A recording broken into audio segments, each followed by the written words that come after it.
live stream for when we start and stuff? Okay, cool.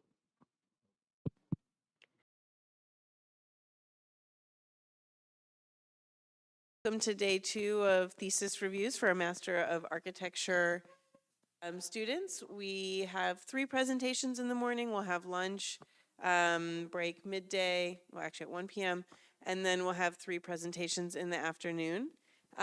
We're joined by 4 external jurors who we're very lucky to have. So we'll have you guys introduce yourselves, and then we'll dive in with our first presentation. Thank you. Good morning. I am Daniela Sinicropi.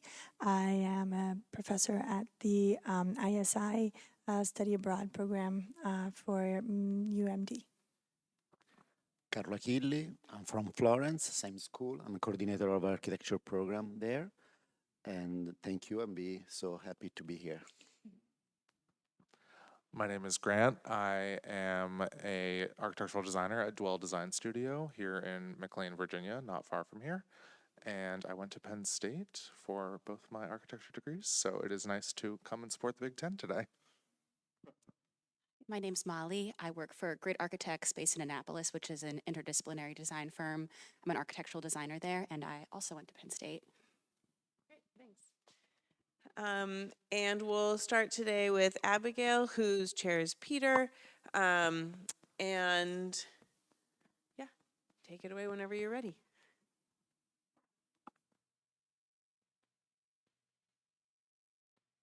Let's see. It's on. Just hold it close to your mouth. Hello.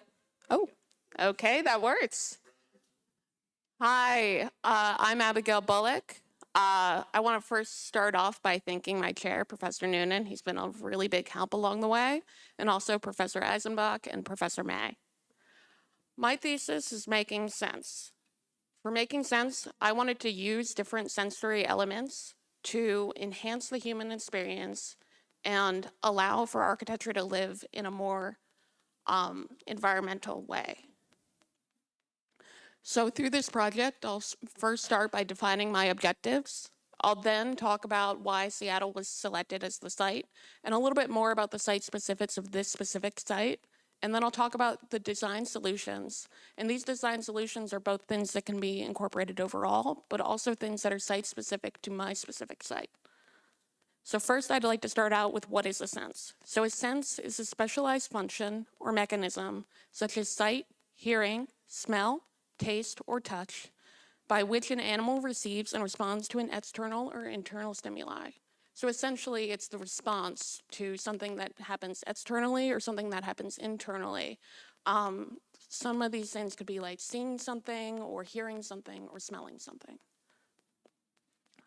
So through this thesis, I wanted to explore how one can create a space for people with sensory loss that utilizes remaining senses of sight, smell, touch, taste, and sound to increase reported feelings of independence and self-fulfillment. So in summary, I'm utilizing 5 senses to enrich experience in spaces for people with complete sensory function and for people with hearing and vision loss. Essentially, throughout this project, I also wanted to think about how we see architecture. So specifically, we see it a lot site-based. You know, you research architecture, you look at books, you look at internet sources, you see a lot of things. But sort of reimagining this as a more equal distribution so that different elements are able to have not necessarily equal, but also a more important role in the architecture field, specifically touch. So essentially taking all of these senses, hear, see, touch, taste, and smell, and incorporating them into one unified space where they can all coexist and also create one unified spatial experience. So this is a project that could really happen anywhere because senses are really important for every space that we design and create. So through this project, I wanted to focus on where this could best be used. So I started by looking into different resources that provide services for people who are blind, deaf, and deaf. One of these services I found was the Lighthouse for the Blind, specifically the operation in Seattle. Through this operation, they started sort of as a broom manufacturing plant that started to give jobs to people who are blind.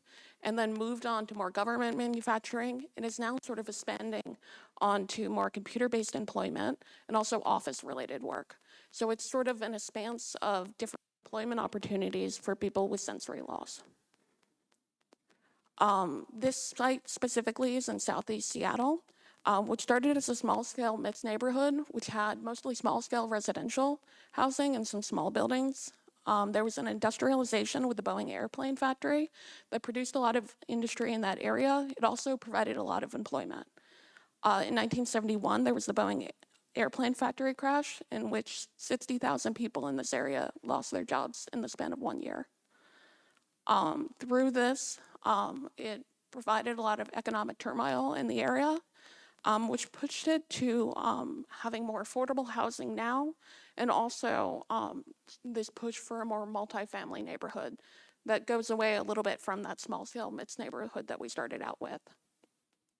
So specifically thinking about the timeline of Southeast Seattle and the Lighthouse for the Blind, we think about their start with industrialization, specifically their relationship with the Boeing airplane company. That we then think about sort of how they've moved away from that in 1971, and how the Lighthouse for the Blind and Southeast Seattle can combine together to create both affordable housing, office training, and retail training through making sense.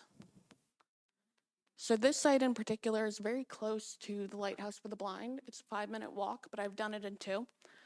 And specifically, it's also very close to the Mount Baker station, which is really important as Seattle is currently revitalizing their sound transit system.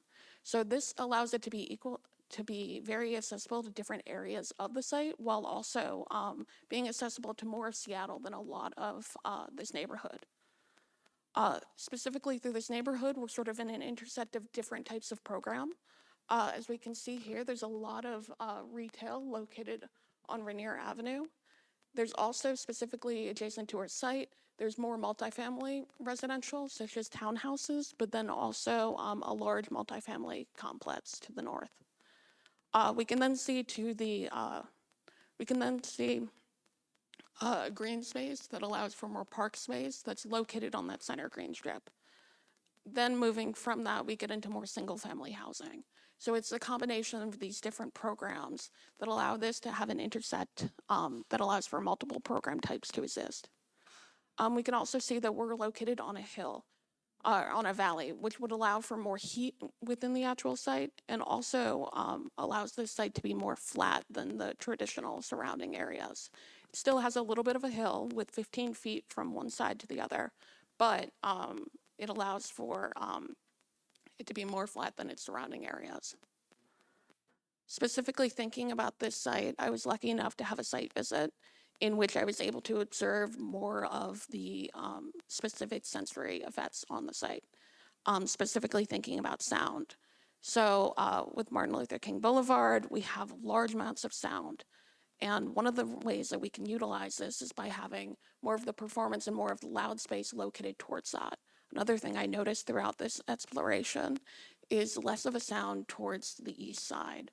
So we can start to see that that might be a space that we can utilize for more private functions. So essentially taking the conditions of the site and further utilizing and enhancing them through the usage and means of creating different zones. In a similar effort, this was done with smell. So sort of observing different smells on site, thinking about some of the negative effects that can happen on site and how they can be improved with the utilization of the empty parking lot. And then also thinking about the replacement of existing trees, specifically trees that have disease that have a large negative smell, and how that can contribute to a more positive spatial experience. So to take this into the project, I've taken the existing site, looked at the existing conditions as discussed. I've then started thinking about continuing South College Street to allow better connection to the Martin Luther King Jr. Memorial Park, and a service alley that would allow for better service to be provided to those 2 blocks. Then thinking about separating it into 60-foot bar buildings that would allow for more housing overall in the area, and also just taking this sort of standard housing model and adapting it so it has more of this private and public function as discussed in the sound diagram. So this would allow for more specialization of different sides of the site. Through this, I've also proposed an observation tower, which I'll talk a little bit about later. Through this, I've also had more specialization, such as the removal of a portion of the O-shaped building that would allow for better views of Mount Rainier, which I'll talk about a little bit further, and the sort of cutting of the edges of the building that would allow for better sound amplification. So through this, we've created one building that would allow for further connectivity to the site and also further connectivity to the area that really takes into effect different elements of connecting to areas like Martin Luther King Jr. Park and the existing infrastructure. Through this, we've also provided public space through the creation and expansion of South College Avenue that would allow for further connectivity to the park that really allows it to be more accessible to the community. This area could also be populated with retail that allows it to be more walkable and more inhabitable. Through this program, I've also sort of discussed a wide variety of different program types that would really allow this to be a 24-hour area, specifically the mixture of residential, office, retail, grocery, restaurant, that would allow this to be really a full-service stop and center that could allow a community to thrive. Specifically on the first floor, I've really utilized lots of elements of taste. So specifically having restaurants, having a grocery store, and really allowing this to live within this floor. I've also enhanced this with different aspects of smell and sound to allow for a more complete sensory experience. The aspect of touch allows you to navigate through the site through these large touch paths. I then sort of explored on the second floor more aspects of these touch paths within the interior pathways, which I'll talk a little bit about later, and also the specialization of these different edges on the building that would allow for better views of Mount Rainier, as we could start to see in sort of the crisscross back and forth. This area also provides a private courtyard that would be accessible to both the office space and the residential space. Through this, on a more typical floor, we have the sort of connection between the different balconies located on upper floors, and we've also allowed this to create more sensory measures, such as the connection of the views to Mount Rainier.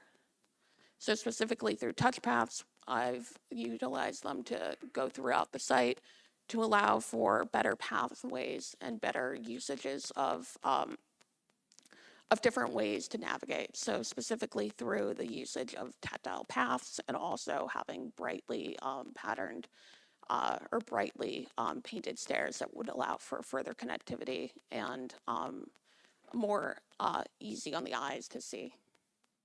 I've also utilized in those hallways these touch paths, as I briefly touched upon, which would allow for further guidance by touch rather than sight. Through touch, I've also explored having a touch gallery that would allow you to both see and feel art through backlit lithopanes that would allow for a tactile response and a visual response. I've also provided public spaces that allow the control of sound, specifically this performance venue that could be a pop-up event area that would allow for further sound to be created due to the shaping of the buildings. I've then also created spaces that aim to diffuse sound, specifically the courtyard that would be more of this private, quiet zone, taking advantage of the current site conditions and also thinking about diffusion within the site. This area could also serve as an area to visually connect to others to allow for different communications that aren't just sound-based.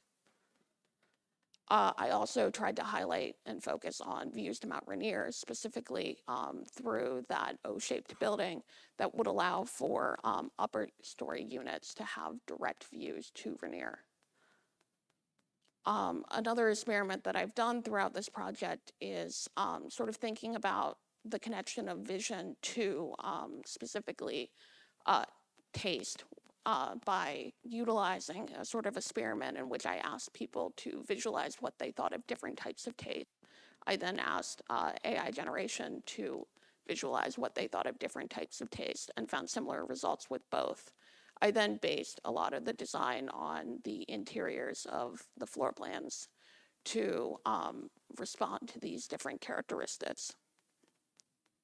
I also have connected taste to specifically smell by pairing different restaurants and different food-based items with similar either tasting or smelling plants that would correspond. Through this, I've created a multi-sensory experience that allows for a 24-hour block. So really, it's live, work, play. You can do anything that you want within the space. It's well connected, but also it allows for a multi-sensory experience to occur, which provides more independence for its users. Thank you.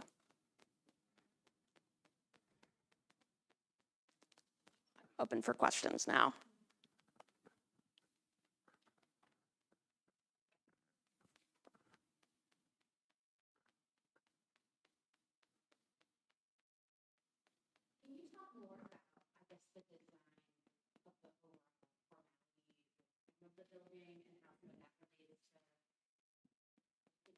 How that might programmatically relate to helping somebody who is sight or hearing impaired navigate, besides just kind of some of these more design elements that you've applied, the touch wall, touch art. Can you speak to that a little bit more?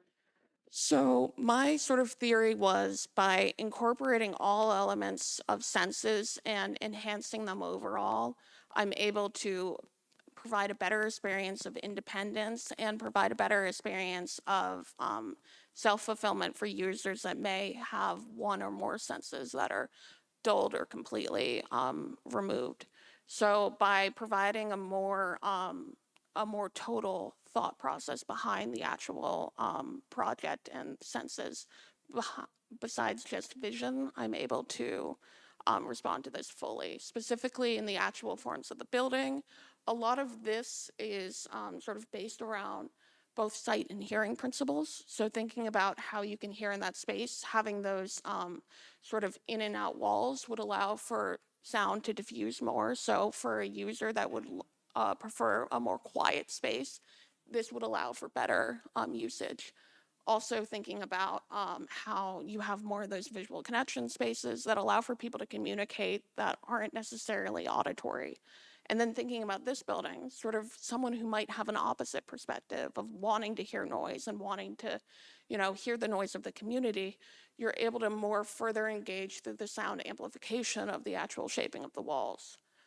There's also different opportunities to really view the sights of Seattle and specifically Rainier through a lot of these shaping of specific massings that would allow for further views in all of the buildings. Thank you. I think the one thing I'd challenge you on, and that's a excellent explanation that helps me understand kind of how the formality of these buildings actually are serving their users. I think some of the most interesting ideas that you've kind of explored here, like the touch gallery, almost bringing that into the aesthetics too of the design. I think some of the language of that facade, explaining that the baffles or kind of the undulations help diffuse sound is a really interesting idea, but maybe somehow having I guess the design aesthetics speak to some of these more textural qualities about what you're doing, and having that carry through would help it be, I think, even more successful. Thank you. Could you elaborate a little bit further on the observation tower aspect of the site and how that fits into the rest of the program? Awesome. So this is something that, thank you for your question. So this is something that really allows you to be able to actually see some of those views, specifically of Rainier, thinking more downtown Seattle, seeing some of these elements that you wouldn't otherwise see. So by utilizing this sort of elevator space, you would already need to sort of address some of the concerns in terms of elevation and the connection to the park. You can also utilize this as an observation tower. So you sort of get dual function purpose while also really capitalizing on different views that you have within the area. And that would be a publicly accessible space, I assume it's Yes. not just reserved for residents? Yes. Yeah, I think, I mean, you had a really great diagram in the visual presentation on the computer of sort of view corridor towards Rainier that's provided from the site overall. I think maybe there's an opportunity to, because if you look at the site, the observation tower is sort of a marquee element to the wayfinding of the site. So maybe providing a little bit more like visual description of what that experience is like for the user, either at the ground level or also even like from viewing directly out from there, would be a great way to sort of expand upon its importance that it's being given in terms of its location and siting within the overall area. Thank you. That's definitely great notes, especially for when I put this in my portfolio.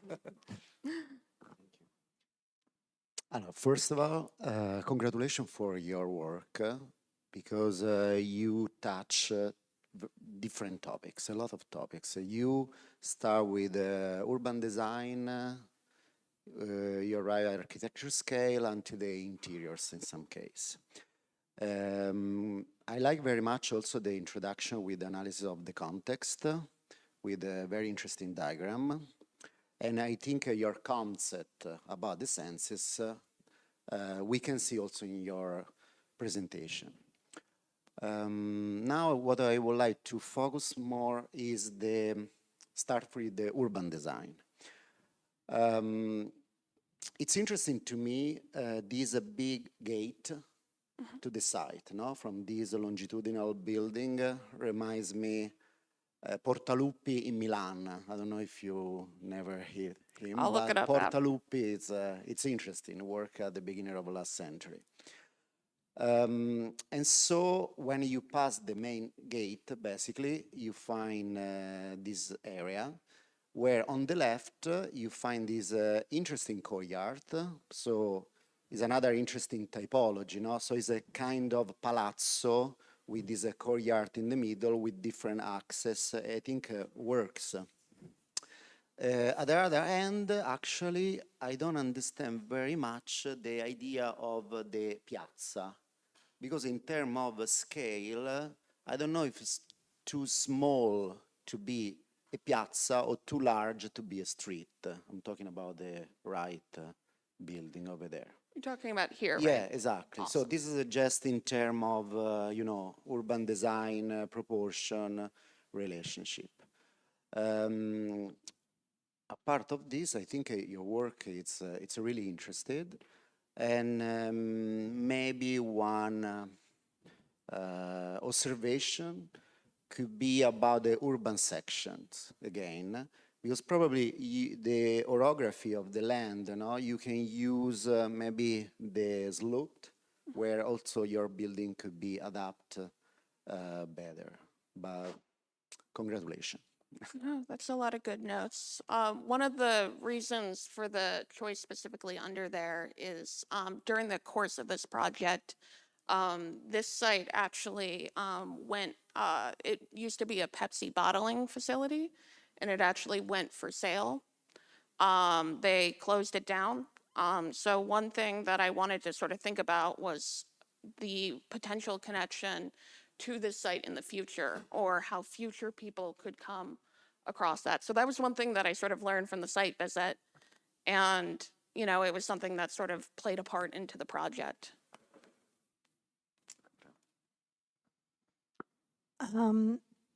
Yeah, I wanted to also congratulate you. This is very interesting, tying in all the senses into, you know, residential and commercial urban planning. So, can you elaborate a little bit on the green, like rooftops that you've, like the fifth facade, right, of each building, which is the rooftop? And I see that they're green, but is that a usable green space? Is it also connected to the sensory experience? Or does it have to do with the sustainability of the building? So specifically for these green spaces, they would be less of an accessible green space and more just, you know, to be environmentally sustainable when creating new buildings, taking advantage of some of the flat green space or flat space to create more greenery within the city. So it has less to do with the actual engagement of the user and more to do with the sustainability measures. Okay, thank you. And then maybe one comment just to mention, are the details in the second floor, typical floor, first floor, the same as in these larger prints over here? Yeah, so these are just more specific sensory elements, Okay. sort of pairing with the plans to think more specifically, Right. thinking about sort of how we see things architecturally, but then also how we can start to see how the plan is defined by the senses. Okay, so I can see that actually now that you mentioned it. I'm sorry, I had missed that. I can see that the hallways are with the color of the touch. Yes, that's the point. Okay.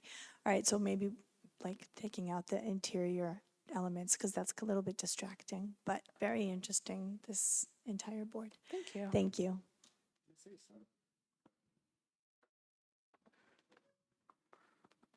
Abigail, nice presentation, and I guess you know Seattle pretty well now. To be pointed out, Abigail was one of the team members with two others of her classmates that were finalists in the ULI Heinz competition, which took a sizable chunk out of her time this semester to work on thesis. And the site actually turned out to be in Seattle for the competition, which was an unexpected bonus because she got to do 2 site visits. But Free site visit. yeah. So she is now Miss Seattle, I guess, in terms of all this. You know, I want to sort of pick up on Carlo's point about the piazza and things and a little bit about the urban design. One of the things I think this building looks like it would do well in the city, you know, and the long building is a little bit tough. It's always tough to design a really long building like that. And, you know, I don't know if I would have made it 2 buildings maybe and stuff, because putting the archway there tends to heighten the sense of its importance there. And by the way, Carla, it's the first time anybody's brought up Portaluppi in any thesis jury here at the University of Maryland, whose work I really like, but not widely known, but thank you for that. The thing I think might have helped a little bit, the question of the piazza issue and the animation of public space, would have been actually to I want to make one small suggestion, which is not that small, but about your project, which is I think I probably would have tried to engage this more with the plaza, because a lot of people come in and out of grocery stores, right?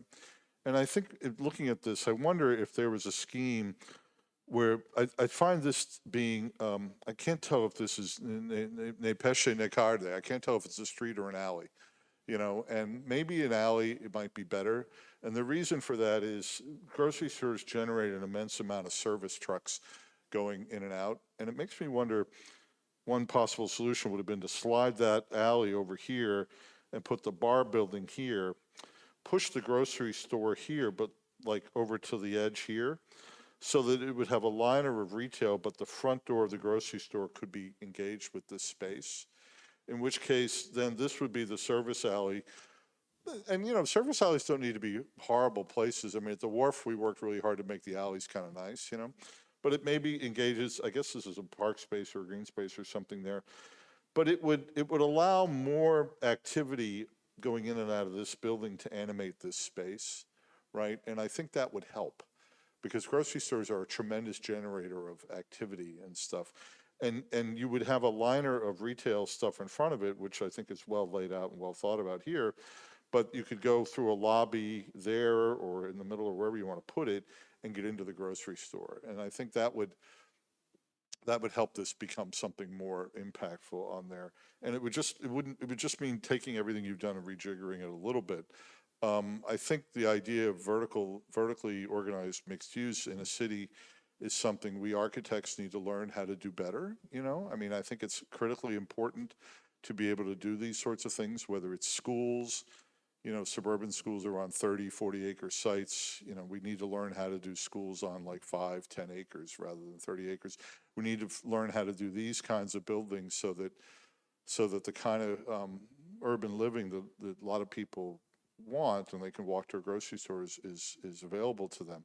So I would make that suggestion, and it would alleviate the sort of problems of grocery stores are almost never really great having two walls exposed.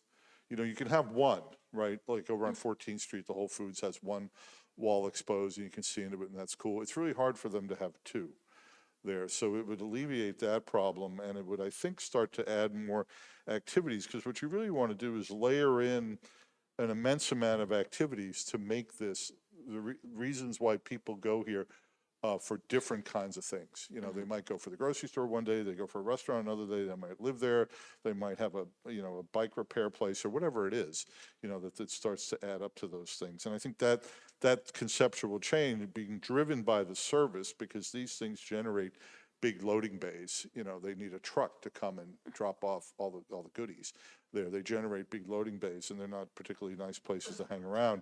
Would probably solve that if the urban typologies were a little bit more distinct.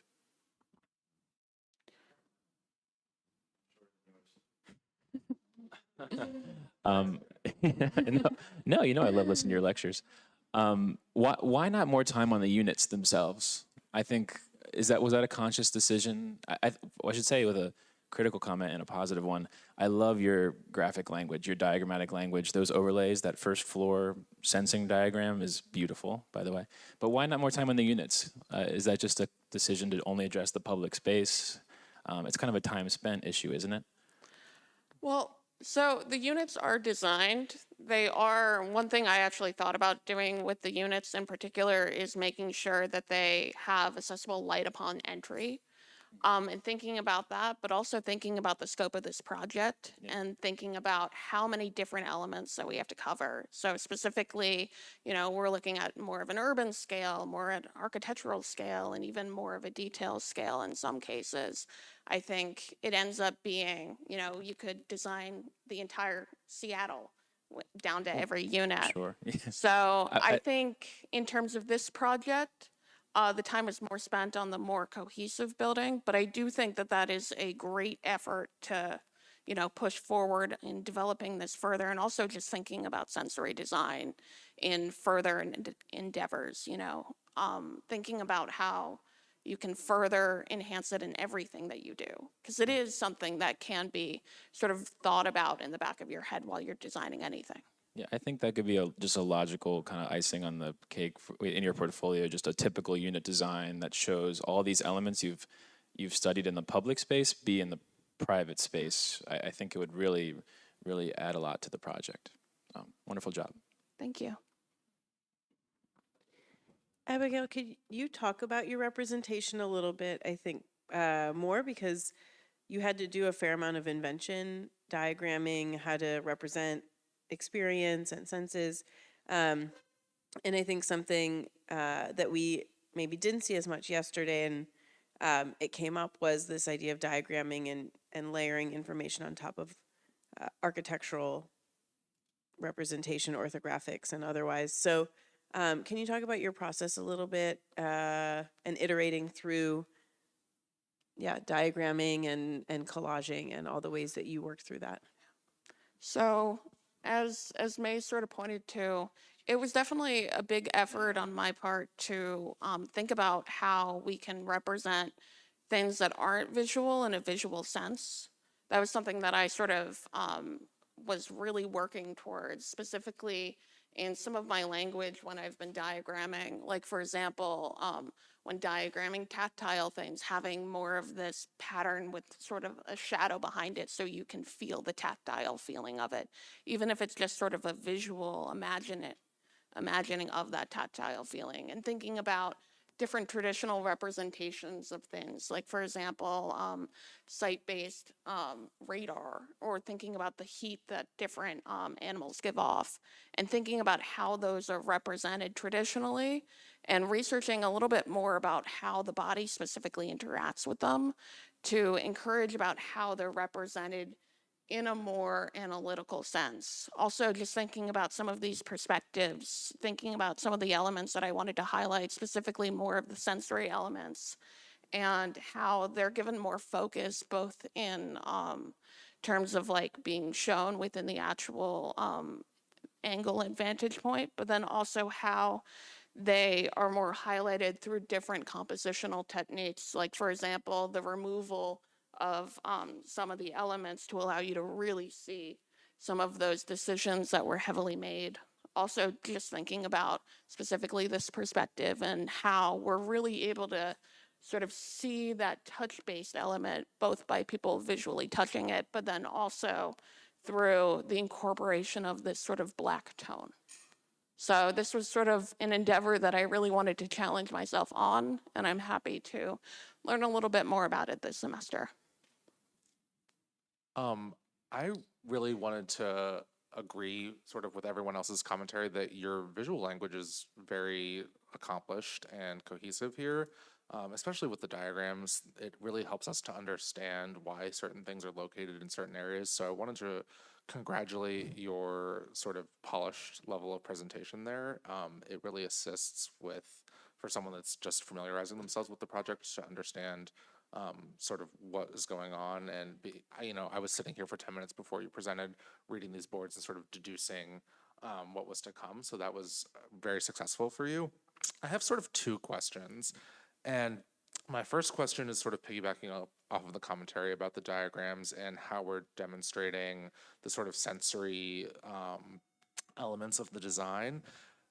In this presentation itself, the way we're experiencing this project is primarily visual, which is the main form that humans experience architecture, and also auditory, listening to your descriptions.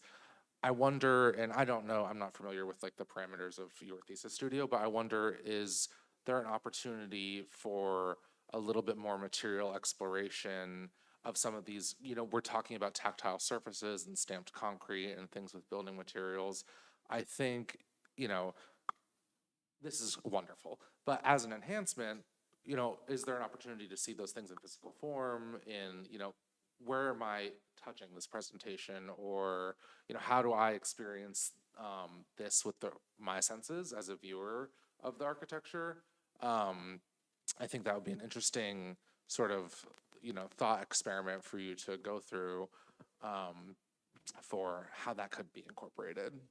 Do you have any thoughts on like where you would have seen that, or where the opportunities are to incorporate? Yeah, I definitely think it's a challenge to present something that's inherently not completely visual in a visual sense, and maybe about ways that I could have diverted from that. I think one thing that I wanted to think about through the process of this is sort of the traditional form of representation, and about how you print this, you put it in a portfolio, about how things are traditionally represented, and how I can utilize visual forms to convey things that aren't visual. I did do some in terms of material analysis. I did do some material analysis, especially with the touch gallery. I have some photos from a little bit of that analysis here, thinking about the bump map and specifically the lithopane.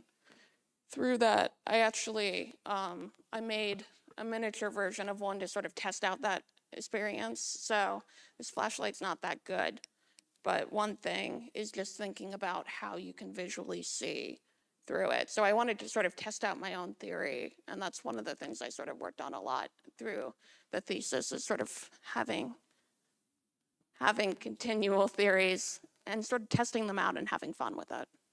Yeah, that's really helpful. I'm glad you brought that for us to look at. I think those sort of like tactile haptic experiences are helpful to sort of, see and feel the architecture.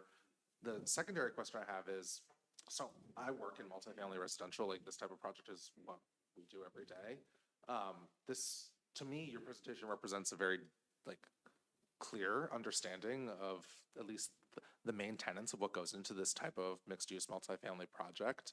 I was just wondering, out of my own curiosity, how did you sort of arrive at some of the more specifics of the massing in terms of like the building height, and like in proportion to which buildings are of what height and size in relation to the site? Because those things do have implications for, like how something is constructed, and based on that construction type, how some of these more haptic experiences can be integrated. Was there like any zoning you reviewed, or is it just primarily based on your diagrammatic explorations? So I did do a full zoning review on this area. I pulled it just in Good case. job. But so that was one of the reasons I'm that sort of. So I started thinking about, it was recently rezoned in 2017, specifically because they're really trying to get multifamily into this area. So originally it was only for industrial usage, but they're really trying to push for specifically less industrial, more multifamily. So they've actually recently raised the height. They've also recently raised the FAR. The lot occupancy is the main limiting factor at this point. So when thinking about the building, I thought about these different elements. I'm slightly above the height. They might have to give me a That's what a variance variant. is for. But I started thinking about that as sort of a basis. If you notice, my building's a little bit taller than a lot of the surrounding buildings. But with the new zoning changes in the area, I do predict, and they are starting to build more taller in the area, specifically around that 7-8 story height limit. So thinking about how I can sort of incorporate that new level height into the actual building. In terms of the sizing of the buildings in relationship to each other, I wanted to make sure that that view of Rainier was not blocked. So specifically higher buildings towards this quadrant, lower buildings towards here. I also wanted to think about specifically being able to look over the Pepsi bottling plant, because it's not particularly a pretty view, but also thinking about how specifically different spaces sort of don't block the view of other spaces. Excellent. That is an impressive analysis. You're doing a great job of meeting our challenges with actual answers. Congratulations. The balconies, is that designed to promote a certain experience out on the edge of that? So specifically, I wanted to think about extending their reach so you can have further extents both in calling people sort of to the edge of it so they are able to better view both their neighbors and sort of have a more of a community engagement, but then also thinking about how they can better view Rainier. I also wanted to sort of pull off of this experience that's created through the large angular bump outs within the space to allow for this language to continue through these more geometric forms. I think Professor Ronit has a question. Thank you. Abigail, this is something I've been really curious about that your thesis has provoked in me, is in terms of the idea of boundaries. And, you know, where we're constantly taking in information, whether through it's our skin or our eyes or our ears, depending on, you know, who we are and what we're able to do. And so there's some places on the site where you made a choice to kind of integrate these, let's call them resources that would allow people to navigate the site in different ways or elevate different kinds of senses. So for example, the walking paths, which you see in Japan, right, allows for more accessibility. Or this touch-based hallway, which is the notion that basically the whole hallway is something that could be richly touched, right? And then you have the gallery, which is the art is still structured in rectangular frames that are really in some ways very vision oriented and have these limits, right? You touch, here's the interesting part to touch and here's the not interesting part to touch. So I was curious, one, I was always wondering, how does someone know where they get to that point, right? If they can't see. And if they can see, it's still in that format that we're used to as a vision person. So I was curious how you think about that, and also thinking that there's this, I think there's a really rich potential in bringing these things together, that they're not these separate kind of worlds, that the paths continue in here, or that the surfaces, we don't know if they're going to be rectangular. We have to feel to find their edges, or they're scaled to our bodies rather than to our sight. So there might be things that are lower for someone who's small, a child that might find them, where someone, so I think there could be ways to bring in, maybe what I'm saying as I'm thinking out loud, a sense of discovery that our other senses would enable us, that that changes us from seeing the everyday or experiencing the everyday and wakes us up. So it's a thought, and I'm curious to hear if you have any additional thoughts on that, or thinking about that idea of where those boundaries are, right? And I think it also could go to sound as well. Do I move into spaces where perhaps someone who's more visually suddenly notice a change in sound, and thus a change in my experience or my understanding of the world? I have microphone. No, I think that brings up an interesting discussion about specifically boundaries and where you want more of an ordered path versus where you want something that you are constantly discovering something and creating sort of an iterative experience over time. I think one thing that I found from my yeah. Sound. No, but I think one thing that I thought about a lot in my specific research was that a lot of times for people with sensory loss, it's really it's easier to follow sort of more set regular paths that would allow for sort of an easier recognition of patterns. That would be something that would be maybe more specific to people that wouldn't be in a space every day, but you might bring up an interesting point about how, maybe there could be more of a contrast between where there is those more ordered paths and where there's more paths of discovery, so people with different user experiences within the space could have a different space. I think in particular to the touch gallery, one of the reasons why I picked these specific ratios and the specific frames is because they're from actual works of art that are traditionally only seen through a 2D plane. So it allows people that currently cannot see the artwork of Seattle to now see the artwork of Seattle through the sense of touch. Specifically, the artworks that I've chosen to show are artworks of Seattle or by Seattle artists, to really elaborate this experience of being able to see what you previously couldn't see before. So that's some of the reasoning for some of the touch gallery aspects. Maybe the word see isn't the right word. Touch. Experience. Yes. And then maybe also just I appreciate that. I think I knew that, but forgot that about the art. That another thing one can do is that it's not necessarily vertical on the wall, right? That it comes at an angle, that it's more thinking about, to touch, you need to be close, as opposed to see, we can be far away.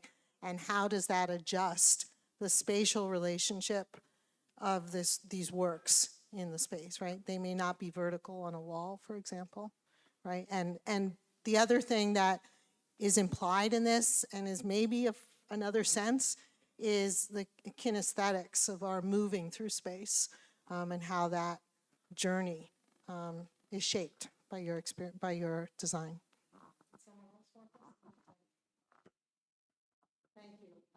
No, thank you.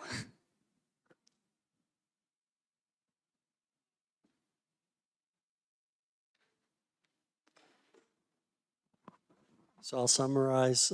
Thank you, Abigail, for bringing this project to us. I got to know Abigail last spring in the 601 studio, and we looked at housing and some mixed use in a site in Washington, D.C. I think what I really love about the project and the way you presented it today is it spurred on a great conversation and questions and dialogue. So just picking up on a few of the comments, I think Carlo and Matt's comments about the scale and urban design of the piazza are well taken, maybe the location of the grocery store. I can assure you that Abigail can do great unit plans. We saw those last spring. And I think if she had an opportunity to, enlarge some of the upper level floor plans, we'd see that. And Grant, I think your comments were really good about how, like the question about how do we take in a project that's about engaging all of the senses when primarily it's being communicated to us through visual and oral means.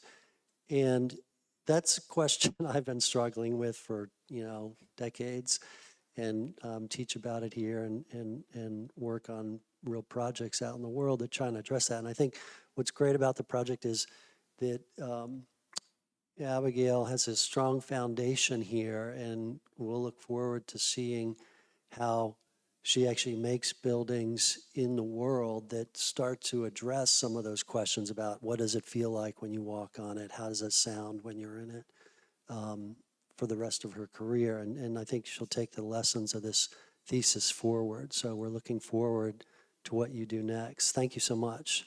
Thank you.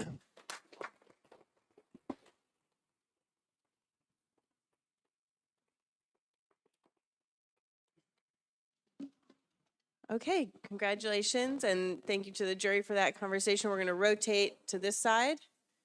And while we're rotating, I just wanted to point something out. And Abigail, this is a compliment.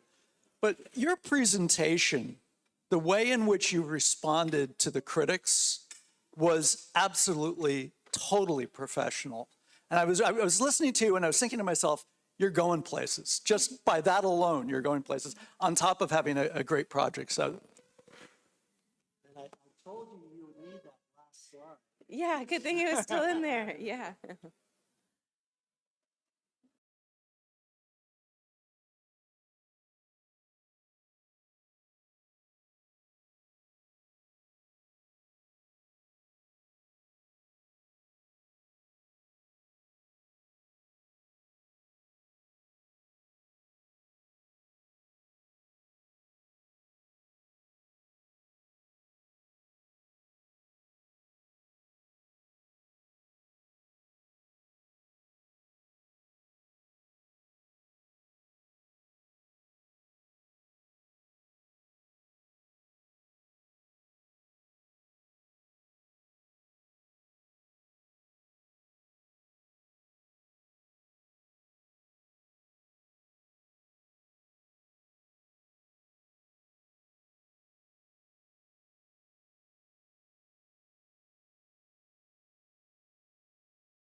At how we can use findings of environmental psychology to help improve the design of assisted living facilities, specifically for people dealing with rapid memory loss from dementia.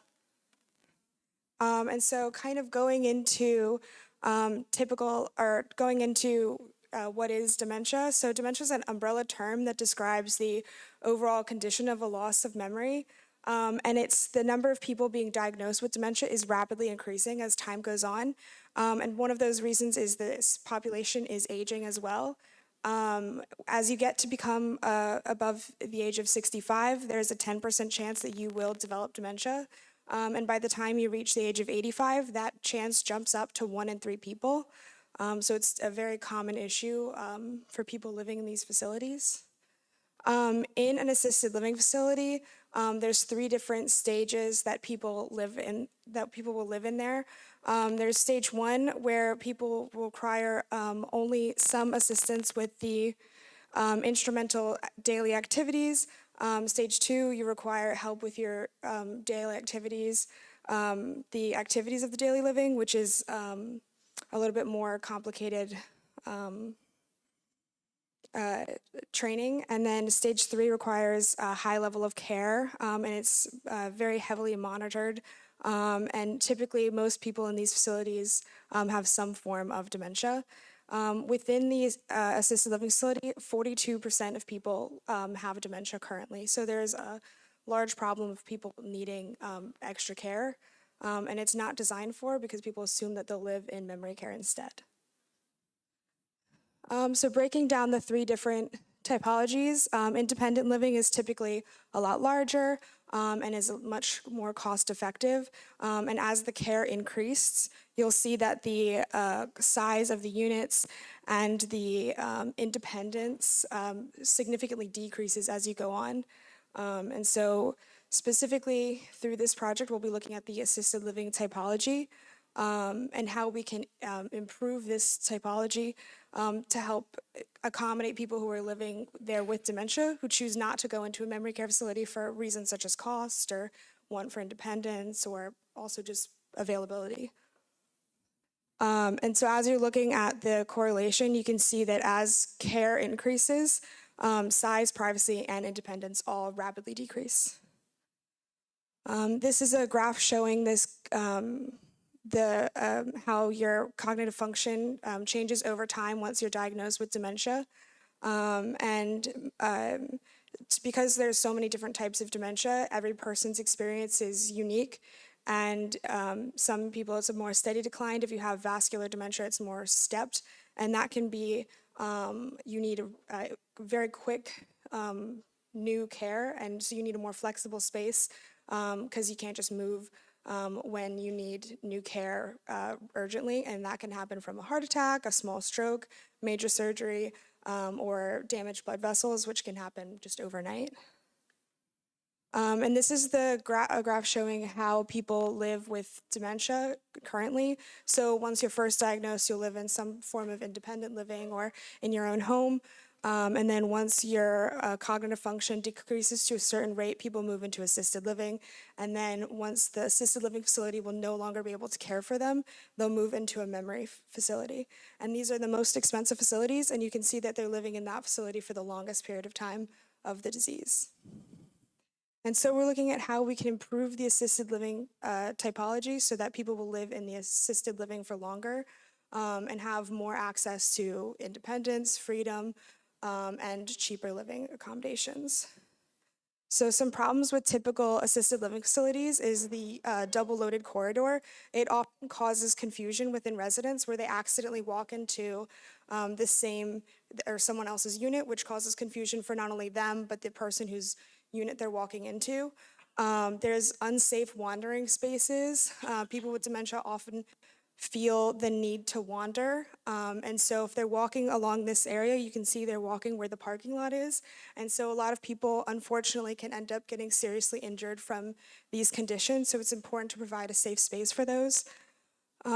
Lack of daylight and engaging community spaces can help further one's depression, anxiety, and mental health, as well as long distances from the end units to the central spaces where typically the staff resides can cause those residents to have less help come to them when they need it. They can call for help for a long time before help can come, leading them to have more accidents and falls.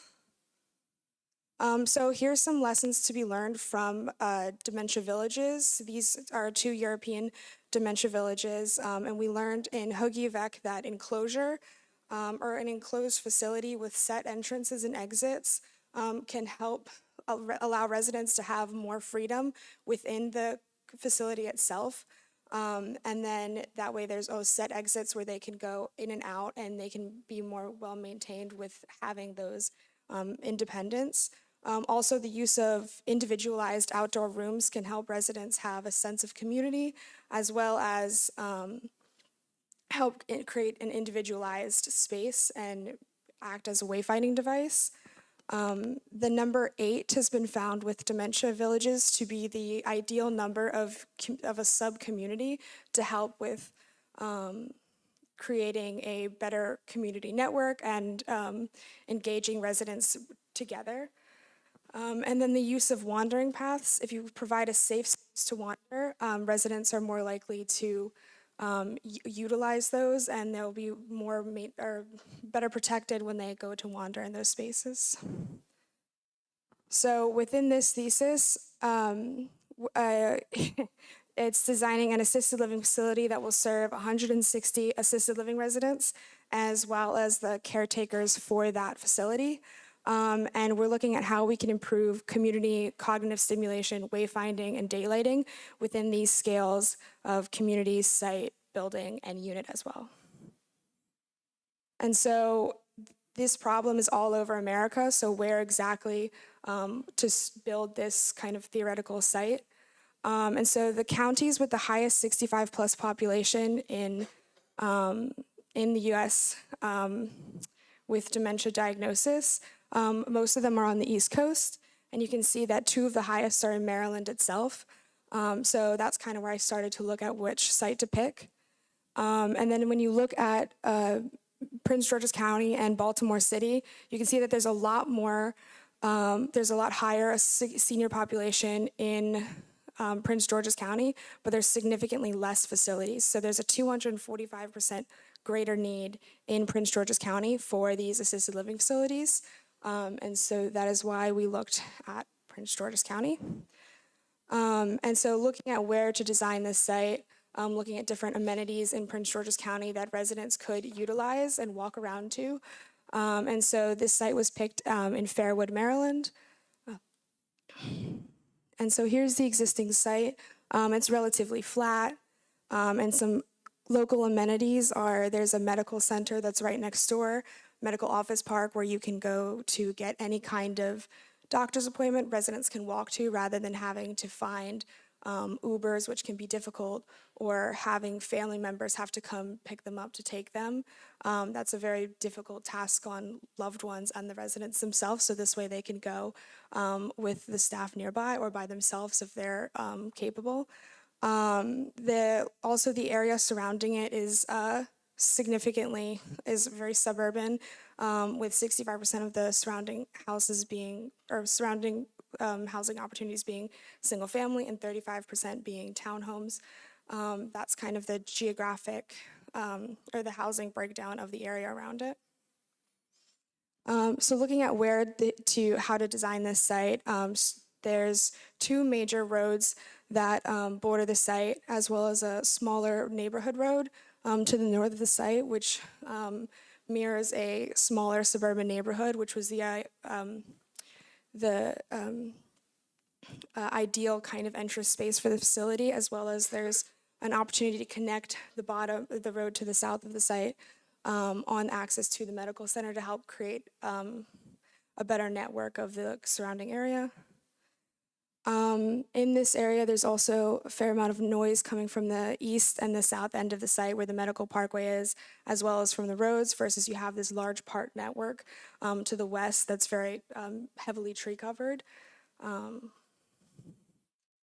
then you can see the existing parks and sidewalk networks is a very beneficial attitude or beneficial trait of the site to which I'll build on in the project. So this partie diagram showcases that based on the entrances, it was decided to have an enclosed assisted living facility to the northwest end of the site with independent living on the south, where parking would come and connect all the local roads, or the road to the north and the southern node. And so focusing in, creating a assisted living facility in the north with independent can help create a larger sense of community with having a assisted living area for residents who need more care, and then you can have independent living for just anyone in the earlier stages of the disease or people who don't have it yet, who are just want to be near a local area with all these amenities. So we started out with a housing area with a large courtyard, and then this enclosed area was then broken down into smaller spaces that resemble more of the housing typology that the residents here would be used to. And then transparent circulation cores were added to help add to that enclosure portion.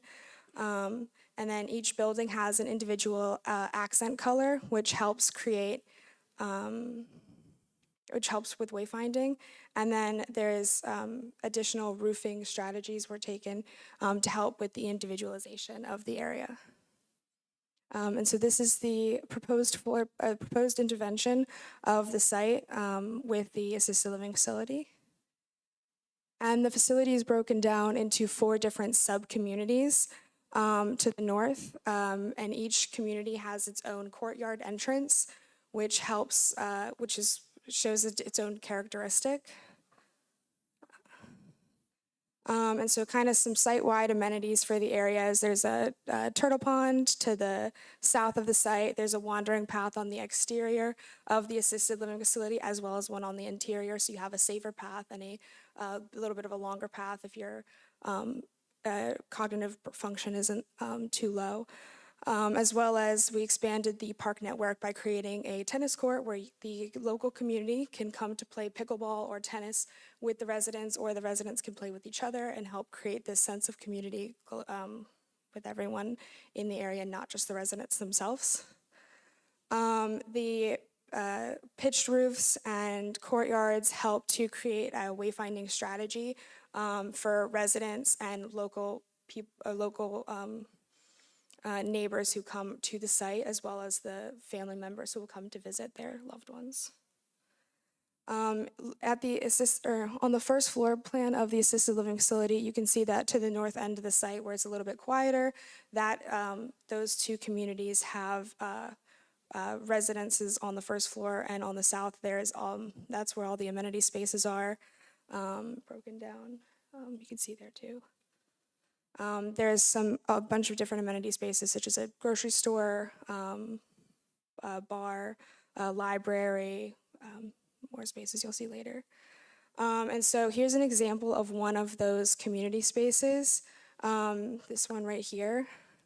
On the first floor, you can see it's the amenity spaces, and on the second floor of this building is where the exclusively memory care facility will be for people who have, it's more of an extreme situation if you have, if you're, and then the, to the right, the east side is the assisted living units, where we're hoping that most residents will stay. And so here's some of the different spaces on the first floor, which will be available for cognitive stimulation. The tennis courts, a movie theater, a nail salon, library, community garden, as well as a beer garden to help kind of create this engaging community experience. And then wayfinding on the site, as you can see, each building has a distinct accent color. There's the amenity spaces, and then the courtyard is broken down into series of different smaller rooms, such as like the wooded outdoor room, the community garden, the reflection area, to help create this sense where you always know where you are throughout the entire time on the site. Here you can see the facade breakdown of the interior courtyard. And here's an example building. You can see that each building has its set own accent color, as well as its own brick colors to help signify that these spaces signify each building is different. So if you're ever confused, you can know, oh, I'm going to the blue building, or I'm going to the yellow building, the orange one, and help residents find their way, as well as their family members who are visiting. They can help find that. Daylighting was really important in the research. We found that residents who in the dementia villages who have access to east light in the morning have a better day throughout the whole day. Their cognitive function tends to improve. So having the kitchen area on the east of each individual unit was a conscious decision in order to create a better environment, so that early on in the day residents are having a better day, and then they are able to engage more with their community. Within the in smaller communities themselves, the units were designed by exploding the double-loaded corridor, so to the left, you see a typical assisted living or a typical assisted living facility where you have amenity spaces on the side and units to the east and west. And then if you explode the corridor to create a single loaded corridor, you'll help reduce some of that confusion. And then if you put the amenity spaces inside the exploded corridor or the exploded corridor, you can see that there is now a circular path for wandering within the unit themselves, as well as you totally remove the double loaded corridor. So here's the 3 different types of communities that were then created from there. And you can see that the corridor has been moved so that there's the amenity spaces, and then the service spaces are put inside of the kitchen living area to help create that infinity wandering path. And then the units, they kind of stand out along their own. And so here's an example of the kitchen and living space. As opposed to a typical facility where you have one large kitchen area, you're creating this smaller kitchen and smaller living space within those sub-communities of 8, which helps with their the cognitive function and community elements. But also you're bringing back the idea of a house where you're smelling the food being prepared and you're watching the food being prepared and you're watching all of these spaces instead of having this stuff happen in the side like you do in typical facilities, which has been found to help improve cognitive function as well. And so this is an example of one of the communities and their wayfinding. Each building can have their own individual furnishing. The units are flexible enough so that residents can decorate them with how they're used to, or whatever furniture that reminds them of home and whatever will help them with their cognitive function. And then there's also bright colors at every entrance. And each entryway has a different color door to help signify wayfinding, as well as this community balcony in each building has its own distinct decoration and color, so that whenever you're on that balcony, you can tell exactly which building you're in, as well as the community themselves. And then for daylighting within the buildings, in addition to having east lighting in the kitchen, a conscious effort was also made to have multiple different ways of lighting in the units themselves. And so north-facing units have bay windows to help allow more lighting to the east and west. And then the unique shape of the building allows for about half of the units to have, in the community A, to have corner units, so that you can have more lighting within the units themselves.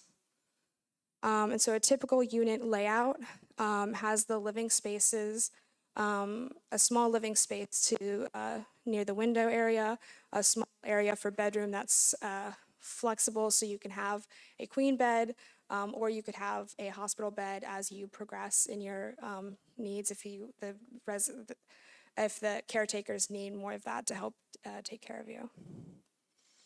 And so here you can see this personal living space has a rounded furniture, which is better for reducing fall injuries. And there's this large space for the bed that can fit, whatever facility you need. And there's a personal shelf on entrance, which residents can decorate with whatever means something to them to help with their memory as they walk in. So it could be personal pictures of your family, holiday decorations, or even something from your favorite sports team. And so here's an example of those entrances. There's bright, vibrant colors that's behind the entrance door that changes for each entrance. And then the door colors are also different to help signify which one is which. And then here's this what I was saying earlier about the bay windows changing based off of the daylighting. So you can see that the north units can have 2 different bays to allow for more lighting to come in. Thank you very much. Any questions?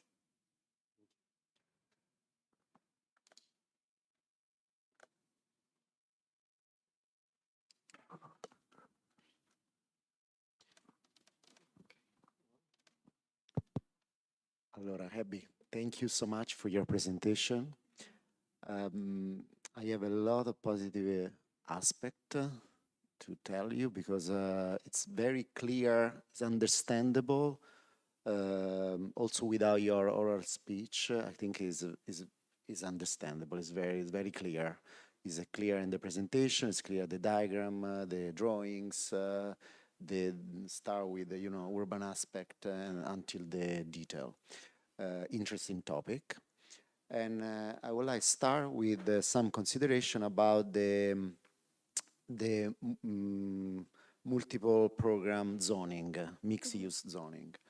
So I like that it's not just residential, right? But you have a lot of activities, so works like in a small city, basically. And my first question, just to figure out better your presentation, is about this space. I would like to know, because it is a part of the area, right?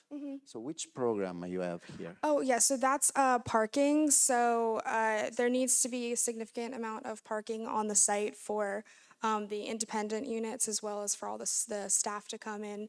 And there's not as much for the residents as a typical facility in the suburbs would need.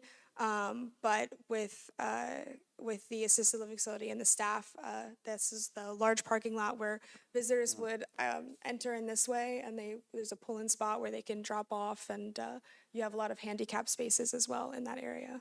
Okay. Thank you. You know why? Because as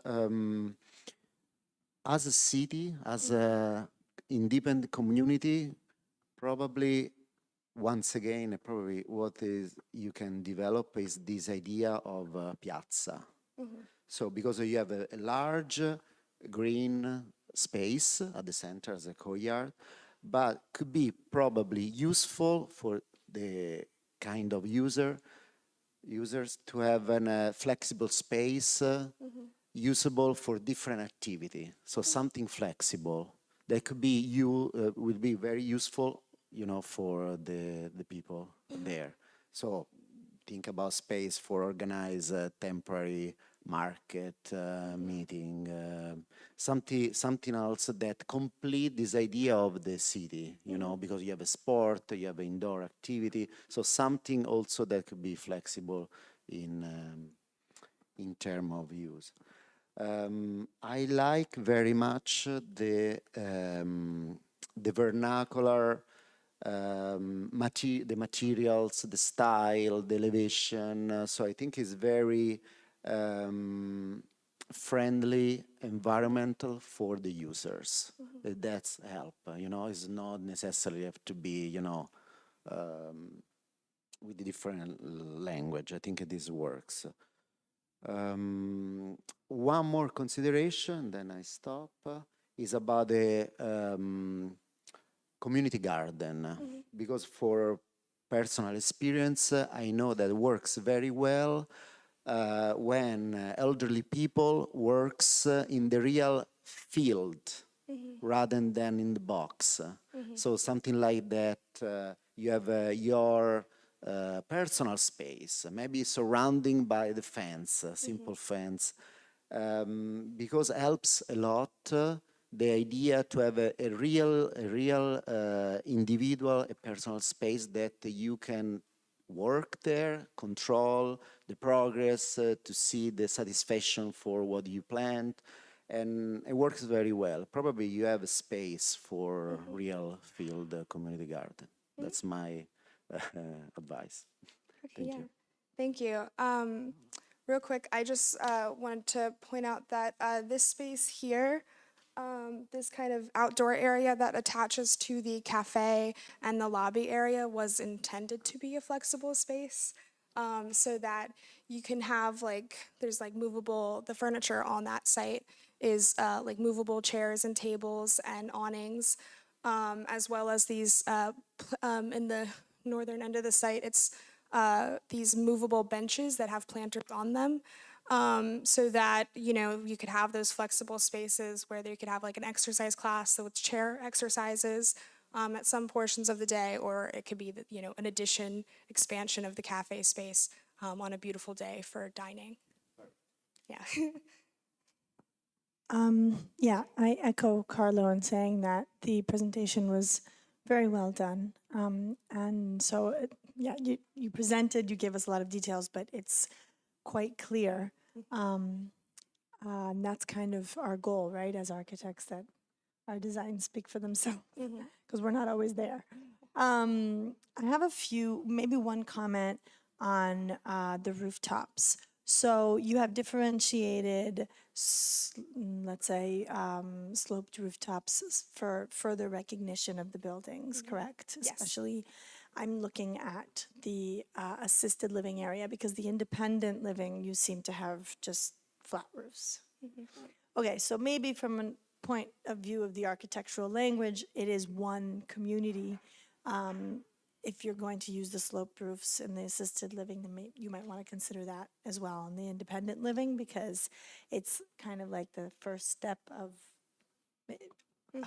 hopefully they'll be able to reside in the independent living forever, but if need be, right, they'll be transferred into assisted. So maybe the same architectural language. But also, I'm not 100% sure how the difference of the rooftops is perceived on ground level. I think it's more like an aerial view difference. So you have the pitched roof and then it's flat in the center. You don't, I don't know if that's noticeable in any way from. Yeah, so I'll say that in these perspectives here, they kind of show a little bit of what's different. The sloping in the roof, you can see here like where the roof changes to have this like pitch here, and then in these areas, oh, the trees are covering it. But the roofs, when they change.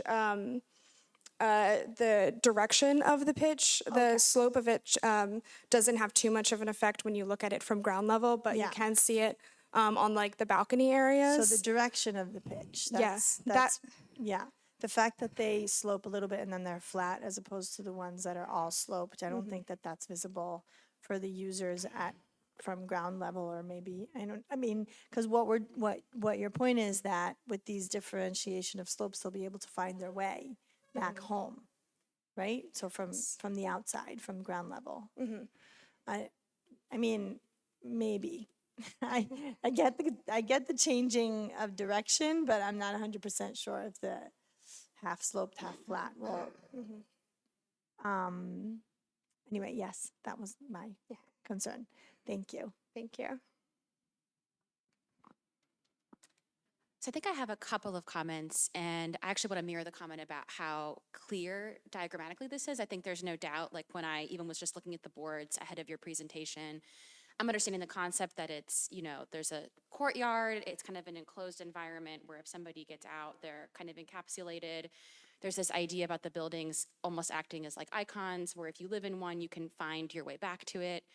I think my first comment kind of digs into that a little bit more. I kind of want to see more of that strengthened, or at least really dig into that. Like if it's gonna be a color coding, how are you using that to really exemplify? Because I think a little bit of the architecture comes across, like at least in the renderings, as a tad bit generic. So I think if I'm somebody with dementia, like am I fully getting like that this color is, my building? Do I wanna see something where the buildings are more differentiated, kind of almost like that roof form comment, like really like radicalize that to make it, I think, even a bit more differentiated from each other, because you're kind of in this courtyard environment. Like, how do you really exemplify that one building is different from the other in terms of the architectural language?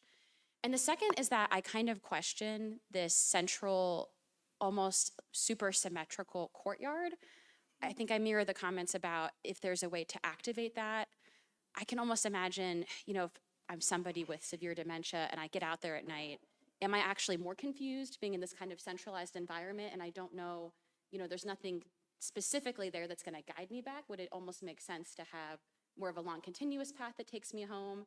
Is there some kind of coloration to the path that helps me guide my way back? I just think there's something about the symmetry of that you just might want to think, and if a symmetrical environment or courtyard actually would be the most helpful in a wayfinding way to help somebody in that scenario. That's a really good point. I think that, maybe changing the sidewalk patterns so it's like, less symmetrical along like maybe the northern site might have helped with that in the future. So always improvements, right?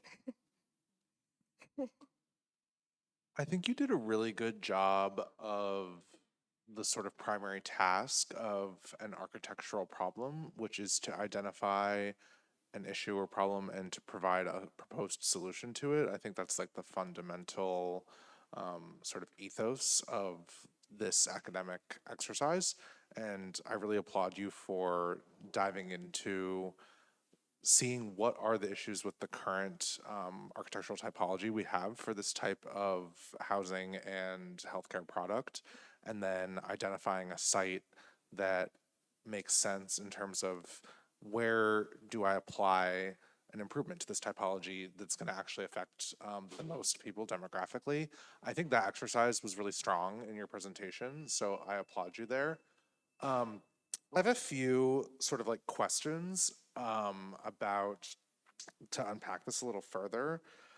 You, in that, going along with that sort of identification of the problem idea, you noted that the main goal here at the beginning of the presentation was to extend the amount of time able to be spent in an assisted living environment, as opposed to moving into like full memory care, primarily due to cost reasons. So I was just, you identified a couple of things, right? You have the improved wayfinding with the sort of tactile elements of the buildings themselves, and then some sort of specific things with the unit design, like the bed swap, the entry shelves, the round furniture. I was wondering, where else are there design choices in sort of the micro of the project, particularly in the public spaces, that allow for increased length of stay and accessibility? I mean, there's things to consider, such as like the sizing of elevators for, if you need to be taking a hospital bed in and out. Where is that sort of flexibility built in? Because, I mean, you have sort of an open space within the units. They're, rectangular. They're not broken into bedroom, living room with those wall partitions. So there's an element there. But if you could opine a little bit more about how does this space, both public and private, adapt with you as you progress through more stages of dementia without having to leave the facility? Yeah, so when you're in the like kind of earlier stages of dementia, so with very minimal cognitive decline, you could live in any of the buildings on site, and it more depends on like kind of how mobile you are and how rapidly your disease is progressing. If it's on the quicker side, you'd want to move into this facility earlier. And I would say that of the amenity spaces, the type of amenity spaces was probably the first consideration of making these spaces more adaptable. So making it so that the spaces that are available are ones that can help improve your physical health as well as your cognitive health. So like a salon, foot care is very important for people in the elderly. So where you can get like your pedicure sounds like a really fun thing, but it can be very beneficial to your health, especially if you have diabetes or any other issues. And then so the courtyards themselves, they can be more flexible. So like as I mentioned kind of earlier, that one facility here, this flexible courtyard can change its exercise base. So you can go to the gym if you are trying to do more heavy exercise like lifting weights or riding a bicycle, walking on the treadmill, and you can do the pickleball courts. But if your cognitive function and your physical health kind of deteriorates, you can do exercises that could be led through the facility that they'll do in some of the facilities nearby. They'll do like chair exercise classes and stuff like that, where you can do that. They do them in the cafe spaces. And so they'll use those chairs from the cafe and they'll do the exercises there. So I think that's kind of like amenity wise, some of the things that change. And then building wise, there's lots of space for circulation. So there's all the circulation paths are very wide, so you can have the hospital beds being moved if need be. You could have 2 wheelchairs going in both directions with a little bit of room to spare, because that's been a problem in some of the facilities that I've seen. And then like the community gardens, some of the beds are in the ground, and then others are raised. So if your cognitive function and physical health kind of deteriorates, you can still participate in these engaging activities. And then once you get into memory care, if you have to, the whole goal is to prevent people from having to by making these the assisted living facilities designed so that you can have just additional care come in. But if you have to move into a memory care facility, there is space for it, so you don't have to move to a whole different city or even county. Those spaces with kind of, here's the layout for those rooms. They have the units, they have more space for staff to take care of, and more space for circulation in them as well. That was a really good explanation. Thank you. Sorry. Yeah. I think sort of my second comment is an expansion on the sort of problem solution exploration that you're doing here. And I totally agree with your, choice of siting, your scaling of the project, the way you're breaking down the diagram of the facility and those choices that are being made, and your explanation of why those are serving to solve your problem, right? Like, that's very clear. I think what that sparks a curiosity in me, and I think, if you were to expand this into sort of a second project, which obviously you're not going to do right now because this is the end of thesis, but is how do we solve these same sort of problems where we're constrained more with the site? So if we take this is sort of inherent to a suburban, exurban environment. You need a certain amount of site space to, keep these small-scale residential buildings that are reminding people with that have cognitive decline or dementia of, the scale of a residential home, these sort of meandering outside spaces that allow for connecting and wandering. Those are all sort of, space and resource intensive maneuvers architecturally. How does this translate into an urban environment where you have a constrained site and you have to take this sort of language and you have to take solving this problem, and when it needs to be stacked vertically or organized in a different manner, how are we still able to achieve some of these things with scaling and these goals for how the building reads to assist with wayfinding when we now have to, maybe this is a 20-story building and it's in a city, how do we not overwhelm the user there? I think that'd be a really interesting, and you might have the expertise to do so, exploration to look into how does this change and how do we fit this language into that sort of more tight problem?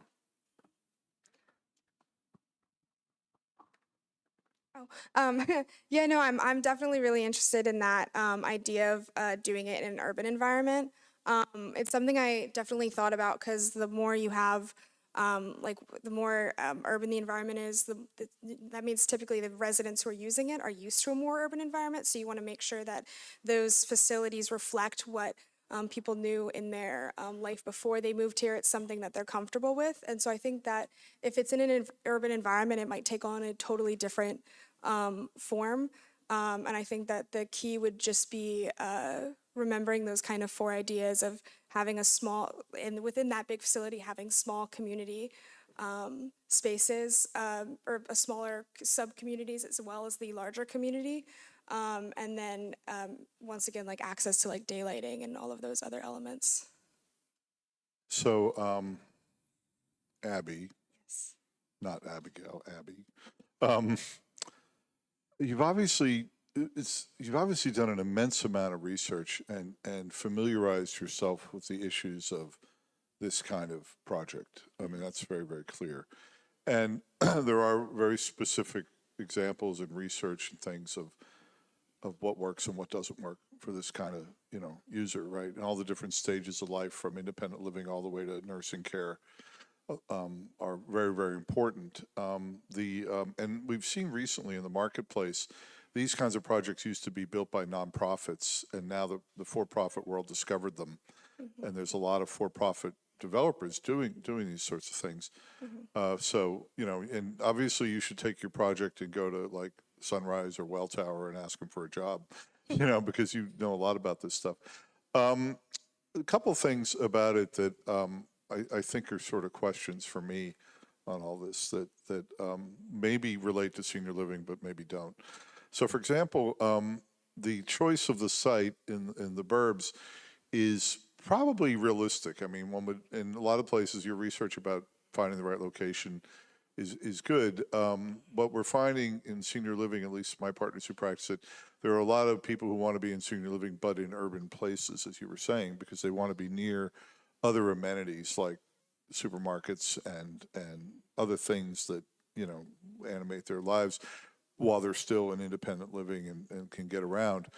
But that doesn't invalidate this site. It just means that, and the problem, of course, is that like the kind of projects that go into urban settings, they're really super expensive because they can't afford the land. The land is such high value that they have to cater to a much higher end market, you know, and so the kind of things that you're proposing here are more difficult to achieve.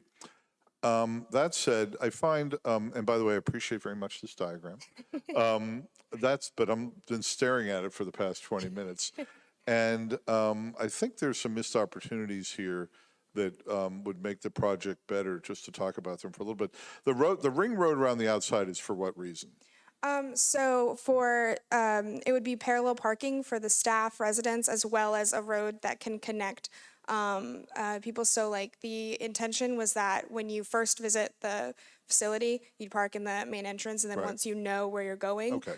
you can come in through the side if you're The a thing, family or staff. okay, that's helpful. Couple of things about that, the whole site planning thing. I find the parking really to sort of be a vexing problem here, and I wonder if one had treated this road, this piece here, and taken the independent, north is up, right? Yes. Okay, taken the independent living and made a kind of line there, so you could have made this more like a street. It would have made the parking less a kind of detriment there, and you could have put all the parking back here next to these, you know, suburban apartment buildings that deserve that anyhow. You know, so doing that, and I might have probably thought a different location for the pickleball courts instead of the entrance. I mean, I know you want to show that people are active and things like that. I might have thought more about, well, if there's kind of an entry court, couldn't there be an equivalent thing for the independent living as well, so they have a sense of arrival to their stuff, right? That's one thing. So I think the parking is hurting there, and I think this could have been more like a street there, even special paving or something. The second thing is, I find this actually to be necessary, but not very clear. Like if I'm, like you mentioned, a lot of the people who have memory care issues, they like to go on walks around things and stuff. I find this walk to be not in the right location. For example, it goes past a lot of units. The walk is right up against a unit, so you could look in the window of somebody in there. And I actually think that if it pulled in and made more of a loop in and around itself, and then so you could have landscape up against these buildings there, it would be ever so much better. Because then people living there wouldn't have the embarrassing thing of, well, there goes Edna walking by, you know, and we can see in her unit, you know, we don't want that, right? We want it's about dignity and respect, and we don't want to make design things that are going to make that more difficult. And I think also the business of actually getting around this area isn't very clear to me. Like, wouldn't it be good if maybe as well this was less circuitous around this kind of outdoor space and stuff? It just seems very unnecessarily complicated, and it could have been more easy to get people around. The other thing is about question or issues I have. Somebody mentioned it earlier about the architecture and things, and you want to make architecture that's distinctive and has scale and makes people feel like they recognize things. On the other hand, you can't invent in a project of this size. You can't invent a unique condition for every possible place. Architecture doesn't work like that. You need to have some things that repeat and stuff. And it strikes me that one way that one could have made more of a sense of variation here would have been to have the landscape change around each of the buildings. You know, different kind of plantings and things that might smell different, or they might look different, or they might have different seasonal things going on. So somebody who might be on the edge of memory care and they want to kind of remember where they are, those are the kind of cues they have. Oh, I live near those nice rose bushes, or I live near those tulips, or whatever it is, you know, and there would be a whole program and things to do things like that. That I think would help. You start to do that a little bit in the rendering there, but it's probably something where the buildings of the residential buildings would probably, you know, a developer would tell you, really, I don't have that much of a budget to make those all different, you know, so I have to kind of find other ways to make them distinct, to make the experience distinct, and that might be one way to do it. You mentioned paving and things like that. That would do it.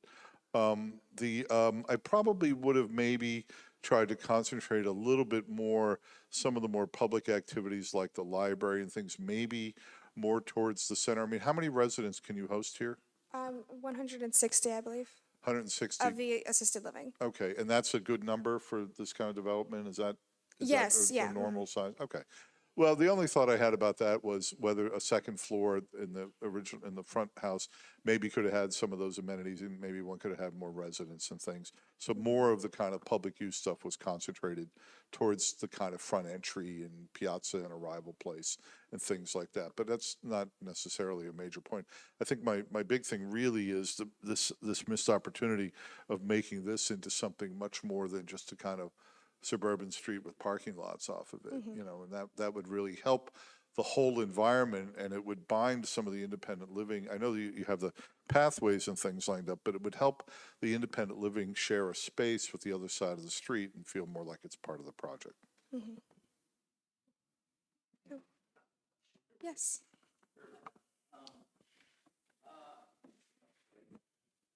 When you were starting this, have you had experience personally with these kind of facilities, or know people who work in them?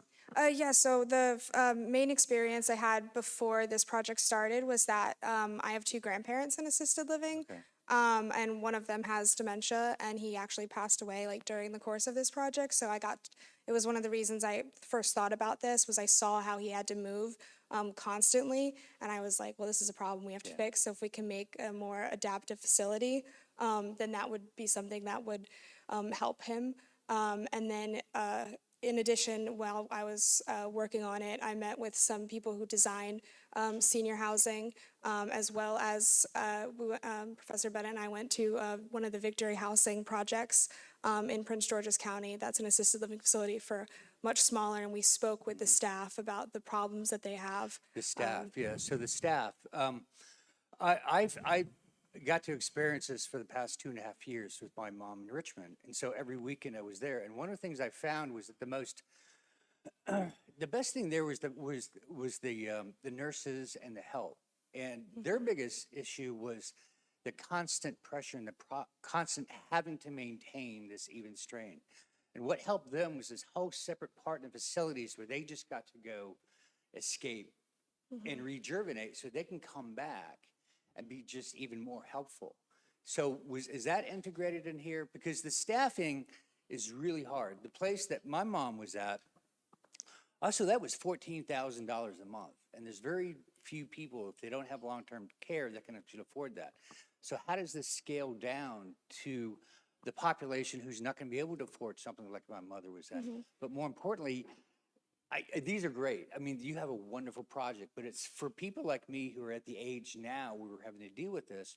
The most important people when we were there were the healthcare people, and how nice they were over 2.5 years. And knowing that their day, every single day, they have to go through this and then go home. And they often have relatives who are in the same thing, and they can't afford those facilities. So I think down the road, this is a great model that we all need to start looking, but we also need to integrate it into the people that we need to help support these things. Yeah, so when I spoke with the staff at Victory Housing, the first thing I asked them, or Malta House, the first thing I asked them was what they would prefer to have changed in their facility.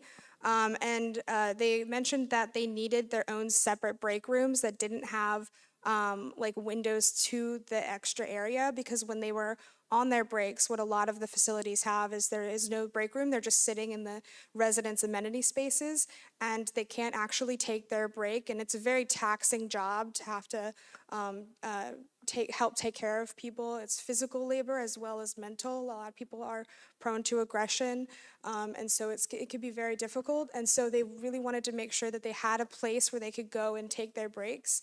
And since this is a much larger scale site than the ones that than the one that I visited, there is a small staff room in every community. So each community of 8 would have one staff member present at all times on duty, and there's another space where they can be on break. And then there's also a larger staff area where they can have their personal effects located when they first get in for the day, or have go get lunch at this area in the main building on the ground floor, right by the office.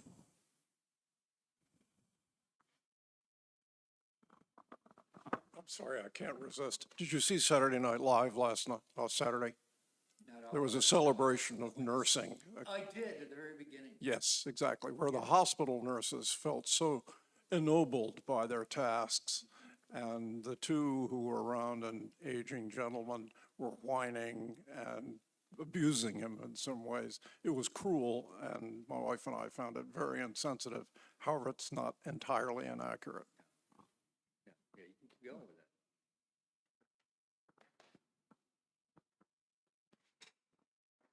that.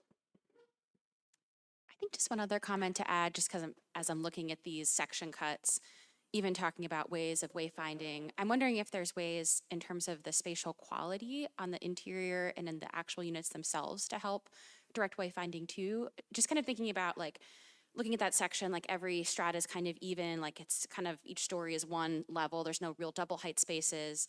Are there ways to kind of identify or make, a double height space or a triple height space or something that has a different spatial quality to it within these areas? Thinking about that communal kitchen, could that have something to it that, is a pop-up or has more light or is exposed to more of that courtyard area where if I'm somebody and I'm looking to wayfind, I'm like, oh, there's a bunch of light pooling from that area. And I know you kind of have these bay window conditions too, but even just thinking about how sectionally maybe you can drive some of that too in the plans. Yeah, that's a great point. Yeah, I think that in those more communal spaces, a difference in height change would be really beneficial. So for next time.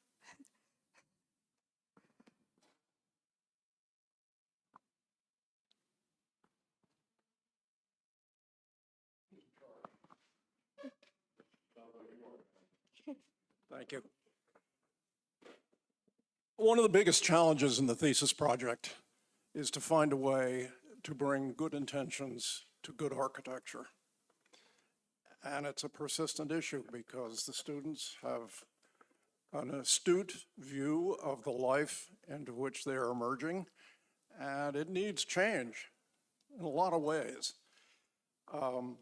As the chair of her thesis, it has been very rewarding to deal with her because she, first of all, combines personal experience, which you heard a little bit about, with rigorous research into this particular prototype, which is a radical reformation of the double-loaded corridor, which is the most institutional of such projects.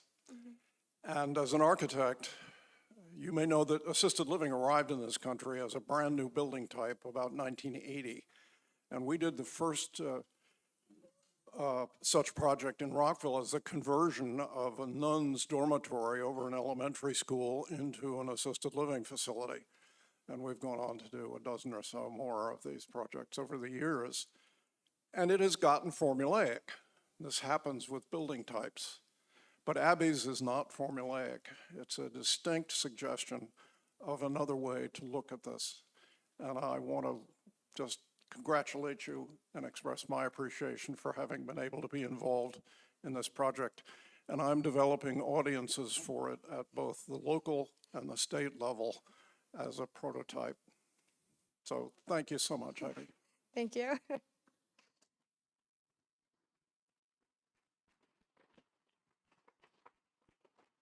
Okay, congratulations to our first two presenters. We'll rotate one more time back to this side. Our thesis students will help us rotate the board, so if you need to take a quick break, we'll be ready to come back together in 3 or 4 minutes.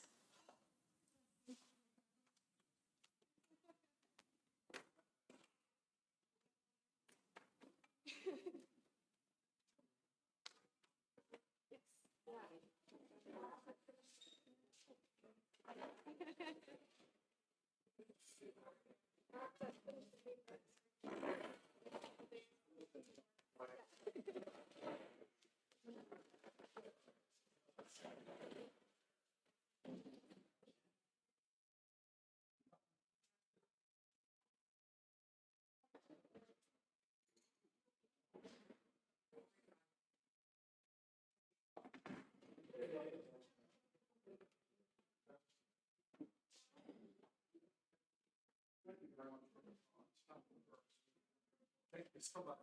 Appreciate that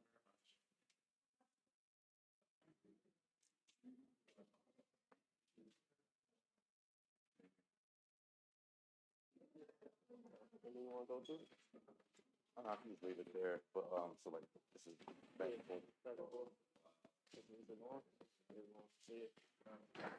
Okay. Cool, and then next mic is everyone. Okay.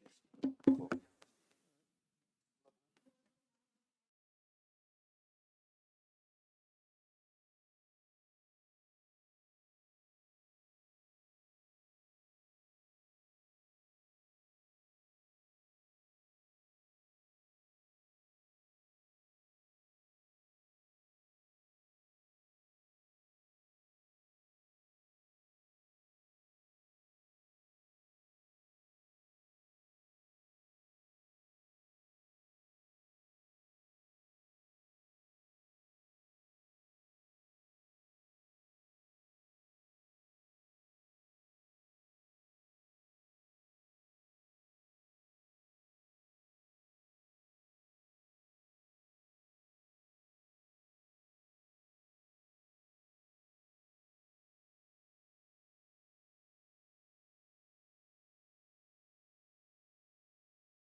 just need our student. Do you have a last board? Oh, 4, okay. I saw him take it down. I didn't know if you needed to put something back up. It was so. A they didn't leftover from confuse- yesterday. No, they didn't confuse that board was a part of mine. I see, gotcha. Okay, so you're good to go. But those might. Okay, we will kick it off with Omari. We're all gathered. Here we go. Hello, everyone. My name is Amari Watson, and today I will be presenting to you Campus Oasis, a sanctuary for learning and wellness. Before I get started, I'd like to make some acknowledgements. My thesis chair, Professor Abrams, and my committee member, Professor Kim, who helped me develop progress on the design thus far, and which you'll be seeing today. Thesis statement. So what I wanted to study is how can architectural and landscape design relieve academic stress, anxiety, and depression to improve the cognitive, physical, and social well-being of college campus community. Dr. Tim Barno, a psychologist specializing in higher education, said the portrayal of college that's being delivered to prospective college students and the actual lived experience of students in college are often vastly different. Now, what that made me think about is, what do we know about college before we actually get here? We know about the beautiful facilities, the dining halls, the student activities, friends hanging on the quad. But there's a disconnect between the portrayed experience and the actual lived experience. And in that research, it led me to more insight into the mental health crisis. And mental health crisis is a very broad issue, but specifically I wanted to look more into academic stress. Why? Because academic stress has an effect on our well-being and how we perform inside different spaces, academia, and our normal lives. Here's some statistics to tell you why. 34% of students suffer from anxiety, result in poor class performance from the survey. 29% of students experience suicidal thoughts, and 89% of students' stress came from the effects of COVID. Now, I imagine that not only the students receive stress from this issue, but also the faculty, the staff, and everyone that plays a part in making this ecosystem. Now, here's some main causes that we get from academic stress. Leads to poor health, COVID-19 effects that I just mentioned, poor sleeping habits, financial issues, test anxiety, and high workload. Now, through the application of biophilic design strategies and the focus on the user experience, we want to strive to improve the well-being of the college campus community. And this project aims to become a model for other college campuses in support of mental health awareness. Here's some precedents of projects that are already done that use biophilic design strategies to kind of help us understand what some of these strategies mean. Having wood paneling, a natural material inside the space, can improve our well-being, and that's a biophilic design strategy. Having acoustic panels and lighting, access to daylight, views out to nature especially, are all biophilic design strategies that can be utilized. More strategies include the building having a relationship to the landscape, having a connection to water, natural light, having views into larger spaces such as a courtyard. Now, in this project, I address academic stress in different ways, and I pulled some of the strategies I learned from the precedents, the biophilic design strategies, to develop this project. In this first image here, biomorphic form, the way the roof slopes up in an organic way is an example of a biomorphic form that is used to relate us back to the ways that nature can form in different ways. Having a view to the landscape, that visual creates that stronger connection to nature. Having access to daylight using curtain walls, skylights, can also make us improve our well-being, being in spaces that are well lit. Like I mentioned before, including natural materials indoors, things we could touch, things we could see, the things we could smell to help us bring us back to nature. Engagement with water, whether that's direct or the sound of water, and connection to the outdoors. Having the ability to be inside of a space, but also to exit to an outdoor space. And in that diagram there, nano walls can be used to open up spaces into one another to create that transparency and that connection with indoor and outdoors. Another concept I studied in the research is environmental psychology, and I wanted to know how the individuals and their surroundings work together to promote well-being. Providing spaces that offer the opportunities for events or even club meetings. Providing spaces of leisure like game rooms, or creating spaces like the sloped up roof to provide a social interaction with the college campus community. Cognitive well-being. Providing opportunities where one could take a mental break and walk through a Zen garden, do yoga, or even take a break and meditate if necessary, or take a nap. Our physical well-being, providing opportunities and spaces that help us rejuvenate physically, that help us maintain our fitness, burn off some steam. The project site is here in Maryland on the University of Maryland's campus. For context, we are right here, and that far image there is our immediate site. Here are some views of what the site looks like right now.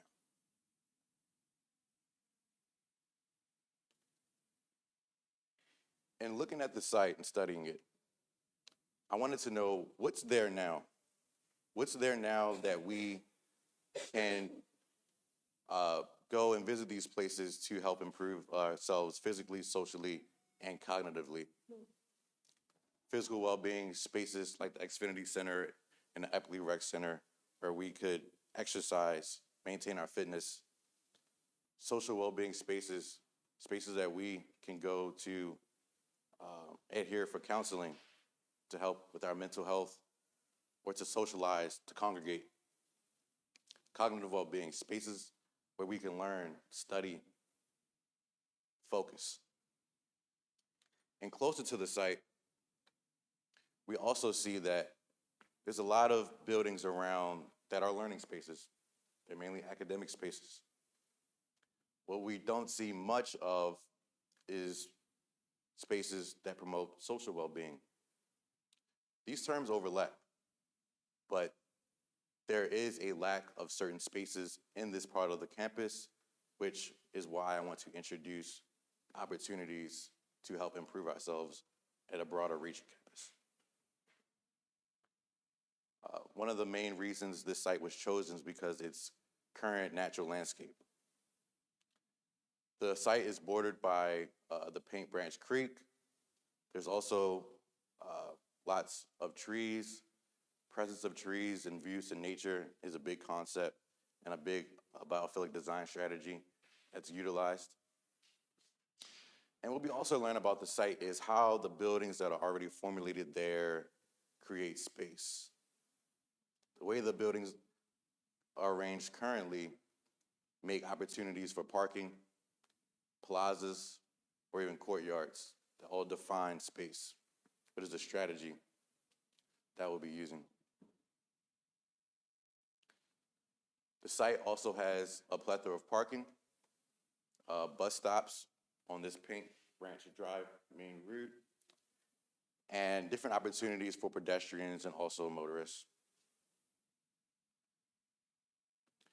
Now, there's a future development 10-year plan that's been organized for the campus. And in this, I learned about some of the changes that the campus wants to make.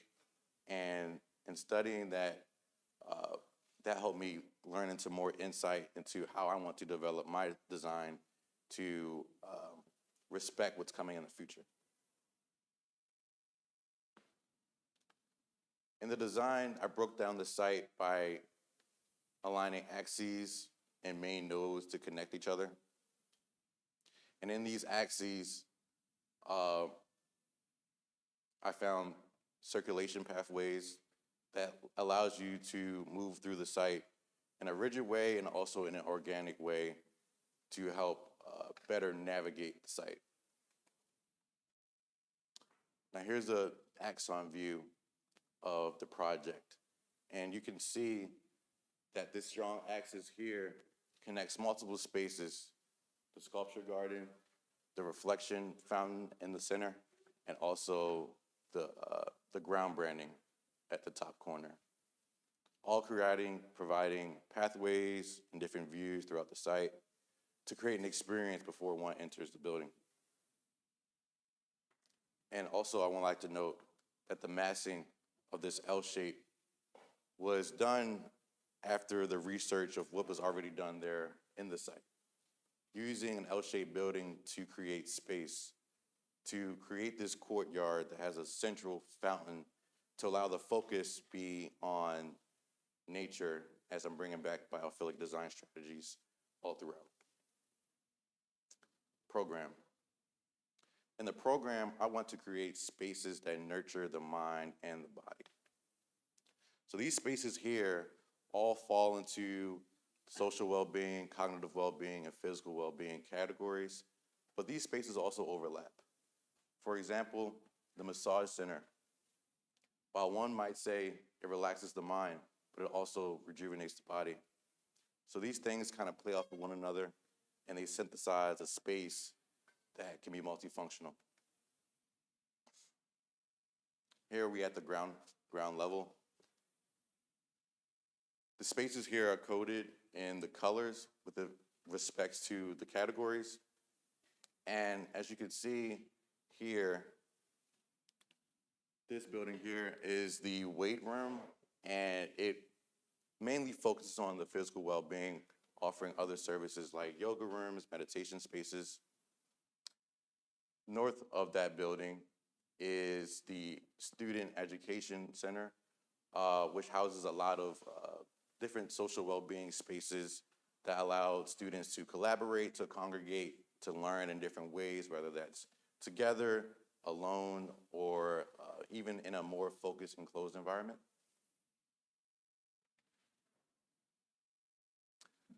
Now, below grade is the subterranean spa and event level. The spa level is immediately met with this central reflection fountain, as you can see in that perspective of the spa waterfall there. And that was done intentionally to create an interesting experience as you enter this refuge away from campus life. You're immediately met with presence of water, the sounds of water from the waterfall. You're automatically met with different strategies that try to improve you against what you just came from. I also like to note that the spa also has massage center, sauna center, the rest center where there's napping pods and resting chambers, hair services, aqua therapy, hydrotherapy, using water and other types of spaces to promote the physical well-being, to rejuvenate us, to motivate us. As we make our way to level 2, this first building here hosts more gym activities like cardio, other multifunctional yoga type studios and meditation spaces. And across the bridge connects the two buildings where you are met with spaces that are more focused on your cognitive well-being, study rooms, collaboration spaces, the game room, the terrace, spaces that provide leisure. Now here is the before and after. This is before the integration of my design in the project, and there is after.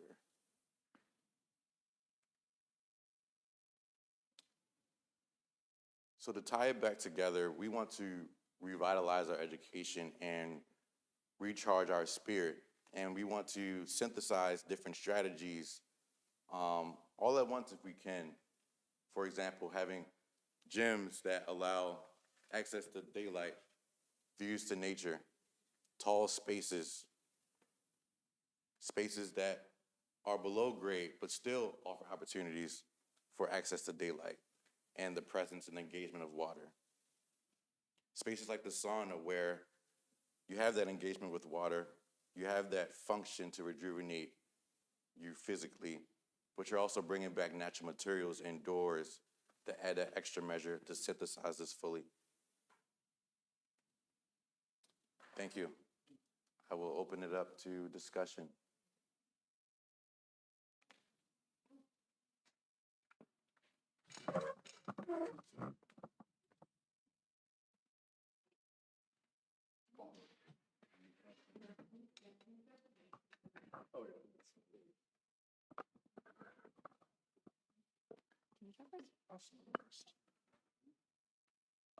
Thank you so much for this presentation. I wanted to start by complimenting the way that you presented the plans of the building.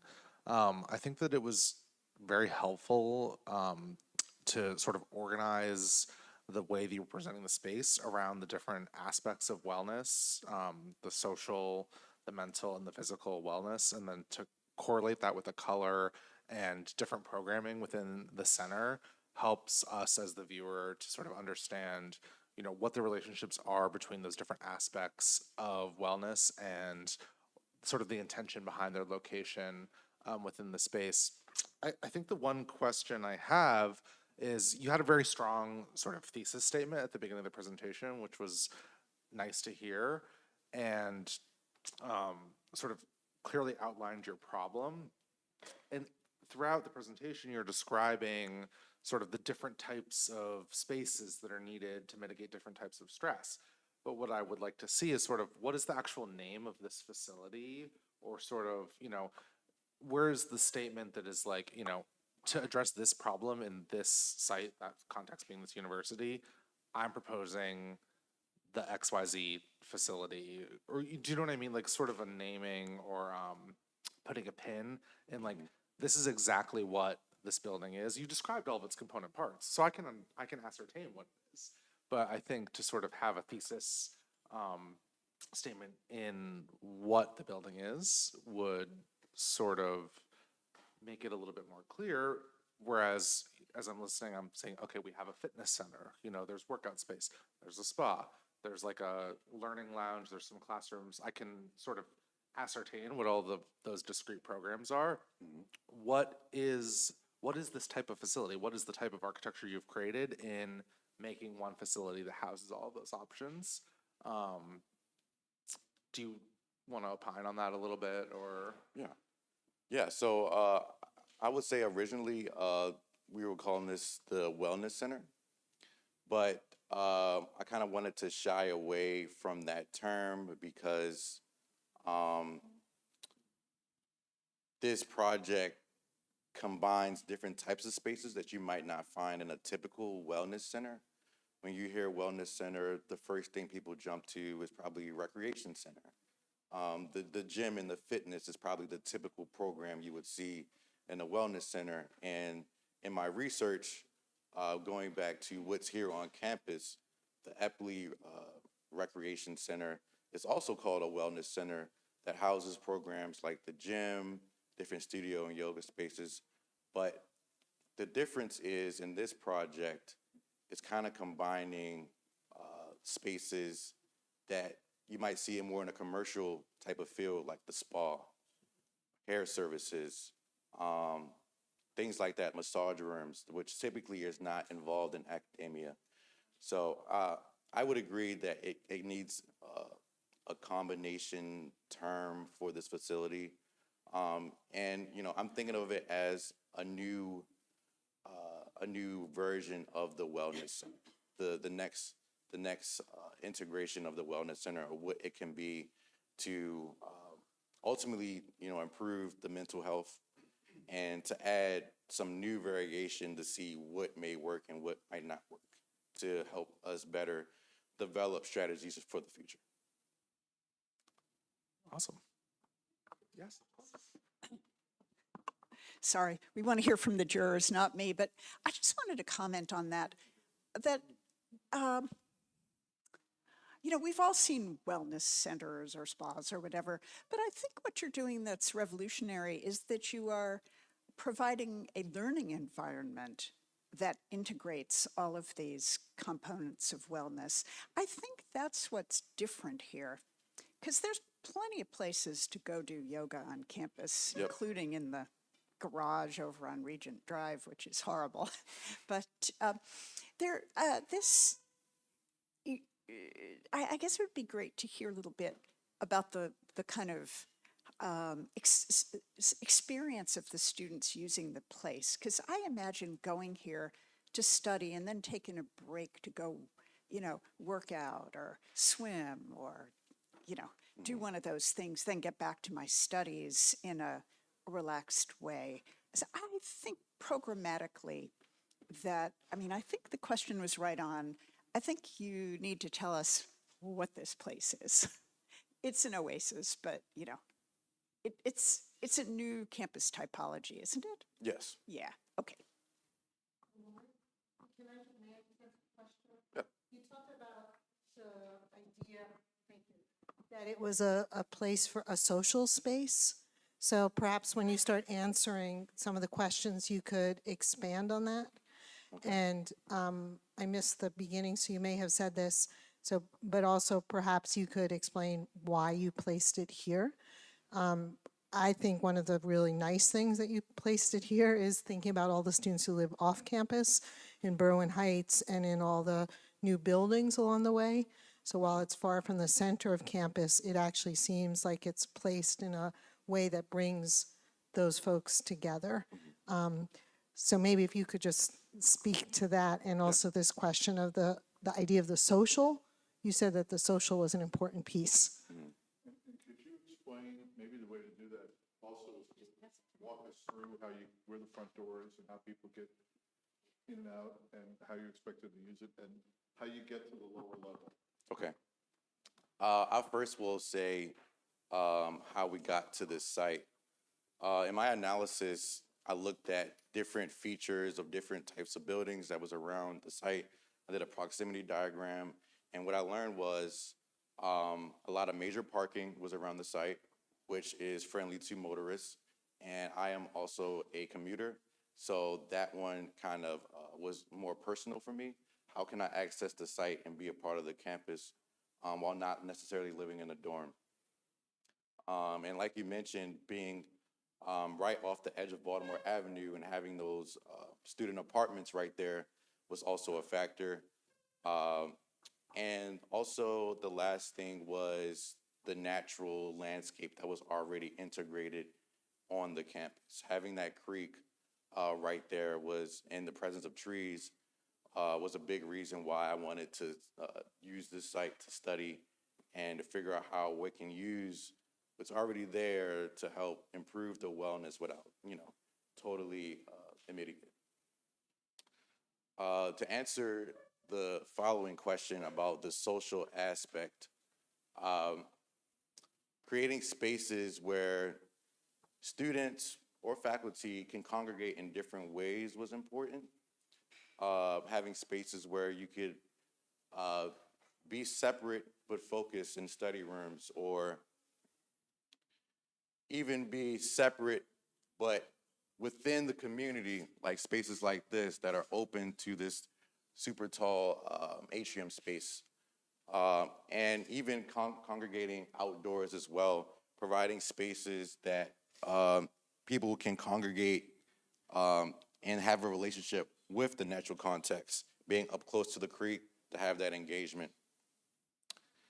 And I will walk you through the promenade and the experience. So to speak on the experience of how a day in the life of this would go, imagine leaving class, hard exam, stressed out, but now you know you pull out your phone, set an appointment, and get a massage at the spa.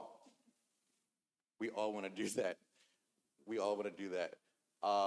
So in this way, you come to campus here, you come through here, and then there's a stair that takes you down. In this stair, there's a glass curtain wall so that you get a sneak peek of what's happening here before you get to the ground. And when you get down to this point, which is right here, you walk across this bridge, you have water surrounding you, you have water at your feet, you hear the tranquilness of the water hitting the fountain, the pool, and it kind of starts the rejuvenation process with that experience right there. I'll open it up to the next point. From the lower level into the other building pieces. Yes, you can. So if you go down that sort of stair, Mm-hmm. and you want to get up into the building on the right, where do you go? You keep going down here. So the buildings are connected. Stand here. You continue walking down this corridor here to the elevator and staircase that takes you up to the gym space, where you can continue going up to the top level. So now you enter from the spa, and now you can get to the gym space. And also, if you go to the second level here, you come across this bridge, you might stop for a moment. You might look at the creek. You might look back into the courtyard. You have access to daylight. You have visuals to nature, and you have enough space there where you could study in that space. It's not just a bridge for circulation, but also for gazing as well. The locker rooms on the lower level? Yes, there's inclusive locker rooms on the spa level. Correct. So I just want to say, I think there's a lot to like here. Even just, looking at the overall site plan, I love the way that this is kind of embracing the idea of like a subterranean space, which is a really unique way of thinking about a mental health and wellness area. I think normally people want to associate, bright light and like lots of glazing. And, I think there's something interesting about having a more introspective, even sometimes dark or more enclosed space. I love the thematic of that you have to walk through this underground waterfall to get to the bulk of the program back there. I like the continuation of the water and like the notching of those sauna rooms.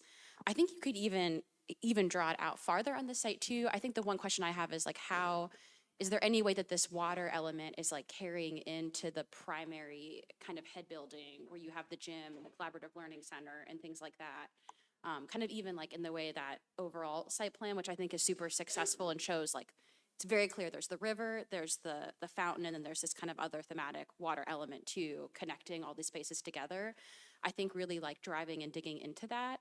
And then kind of even the idea of, you could kind of take it both ways, like where you have this head building that is more structured and tectonic, and then you have this more carved out space, or do you really lend more aspects of this carved subterranean space into your main gym space too?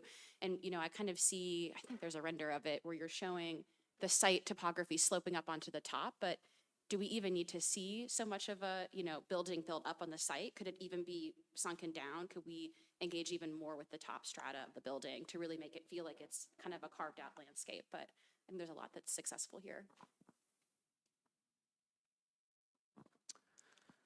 Thank you. It's a very clear project. I understand the area, even if it's, I don't know the area, but I will be there in a couple of hours. So I'm so curious to see the landscape in front of the water channel. I like the fact that you use the inclination of the land until the river, the water channel, and actually you can enjoy with the presence of the water. Yes. The water, I think, is one of the main topic of your project. I think in the program and the title and the wellness. So I wonder if you think about a real swimming pool. The reason is because I have in mind one project where structure, because your structure is very important. Look at these three arches. But also is so when you use a structure like that is because for function and also for a language, no, is very important. And in this project that I have in mind, they use a structure like you, and that there is the opportunity for the roof to open mechanically to down, to use the pool inside like indoor and outdoor, so with double, function in different season. So this is just an example to say when you use a structure like that, probably you can also use for different things. For example, you have a glass facade, very huge glass facade.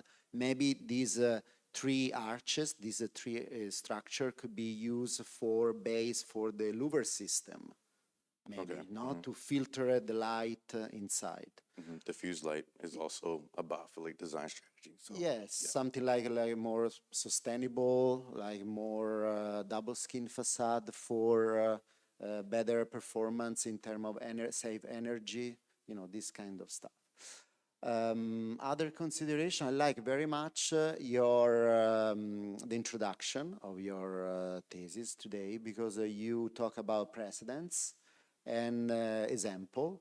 So you study other example. I can find some details that you use these precedents. That's good.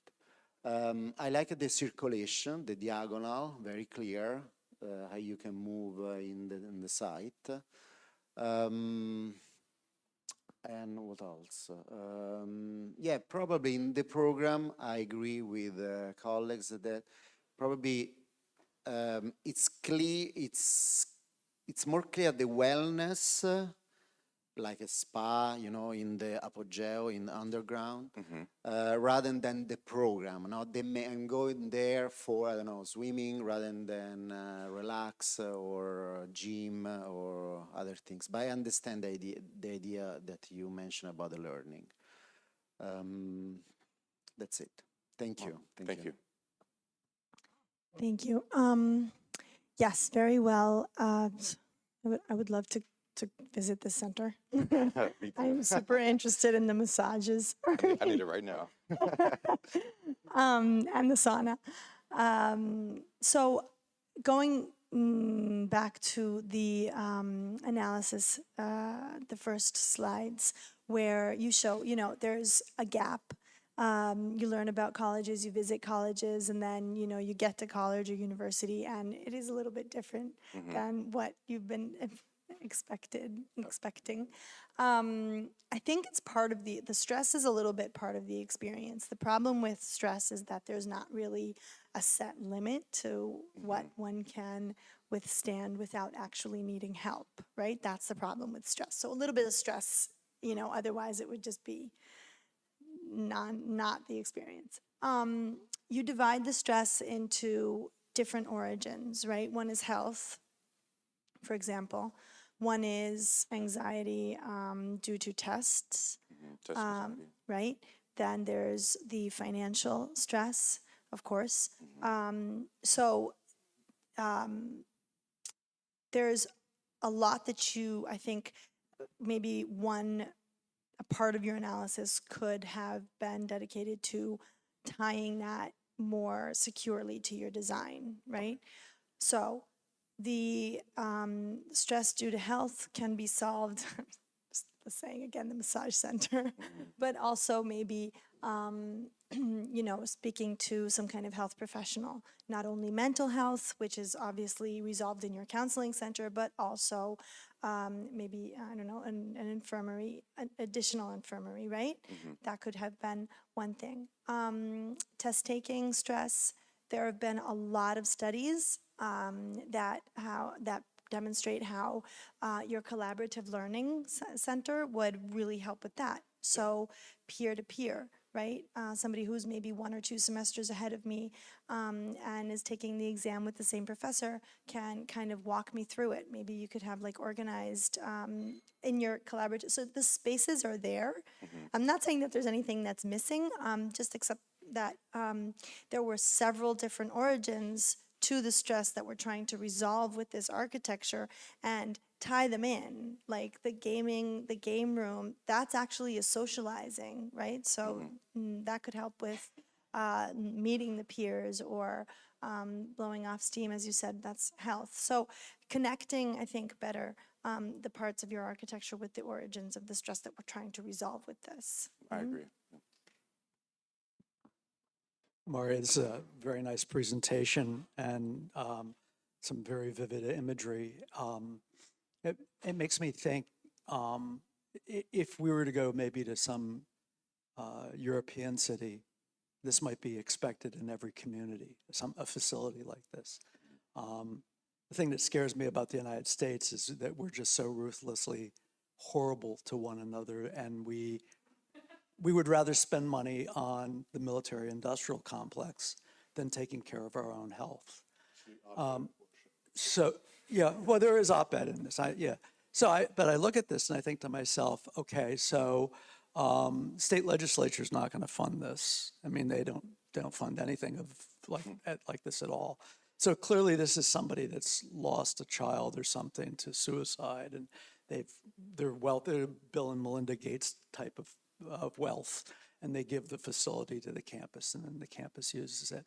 And that's kind of risking it. It's far out there.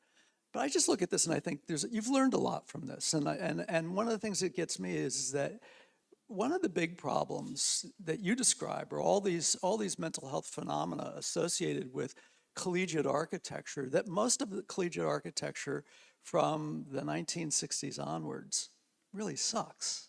I mean, even this building sucks. I mean, this thank God it has the great space. But, I know she wants to tear it all down. But those things that could humanize the building, the things that could allow you connection to the exterior. And I just go through those vignettes and wonder about, as you embark on a career, I mean, you build this, man, I'm going to push up for the Pritzker Prize. Absolutely, positively, make sure that you get it.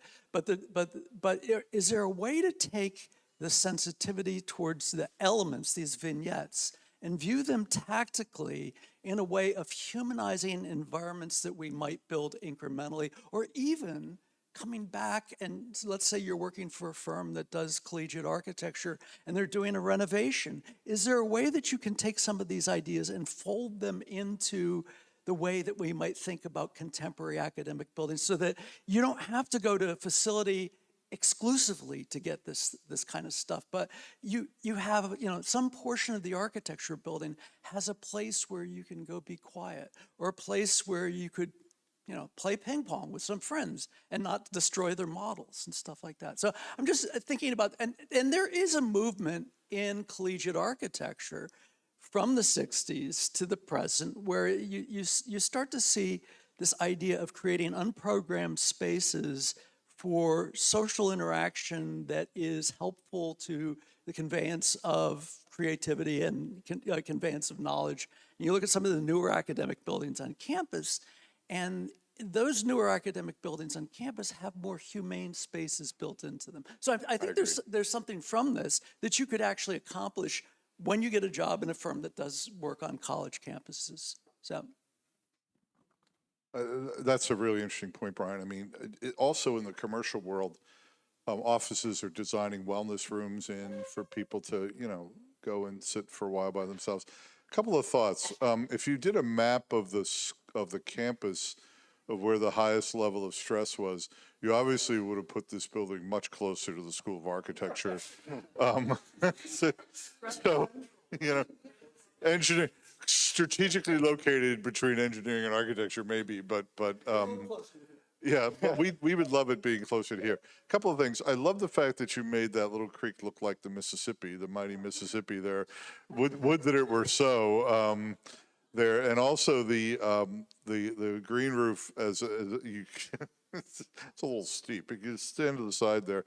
Where do you see it? You see it in one of your render. Oh, there it is. Yeah, That one, yeah, it looks a little steep. I love the idea of going up there. I can imagine students, though, on a snowy day, using that with their lunch trays. When maybe, well, at Cornell, live slope is what you do. You take your lunch tray and you just slide down the slope. Maybe that's okay. So it might have to be a little bit less steep, but that's okay. And anytime you can find a way to use that wacky villa that Libera did on the island of Capri for a kind of precedent, why not? But a couple of things about this. There's a drawing I'm kind of missing, which is a section through the campus, through the building down to the creek. And that section does that for the pathway, but I'd really like to see it through the building, you know, because I think part of your argument here is there's a sort of transition from the hard spaces or the spaces of the campus through, and if you could start to see that in section, how that gets modulated would be really useful, I think, drawing to have, and probably since you have all this in the computer, it'd be easy to generate. The second thing for me, before I forget about it, there is a group going around the world parking big centers like this in cities. It's called Therme. They've done a bunch in Germany, and they are really magnificent wellness centers. And you go with your whole family, and the kids run off and do something, and you go do something, and it's a real event. And they've been looking at, I have a friend who's leading the charge to bring that stuff to the United States, and they're looking for sites in the United States. And we probably have all the challenges Brian talked about the fact that you know, how to afford it would be another thing. Yeah, no kidding.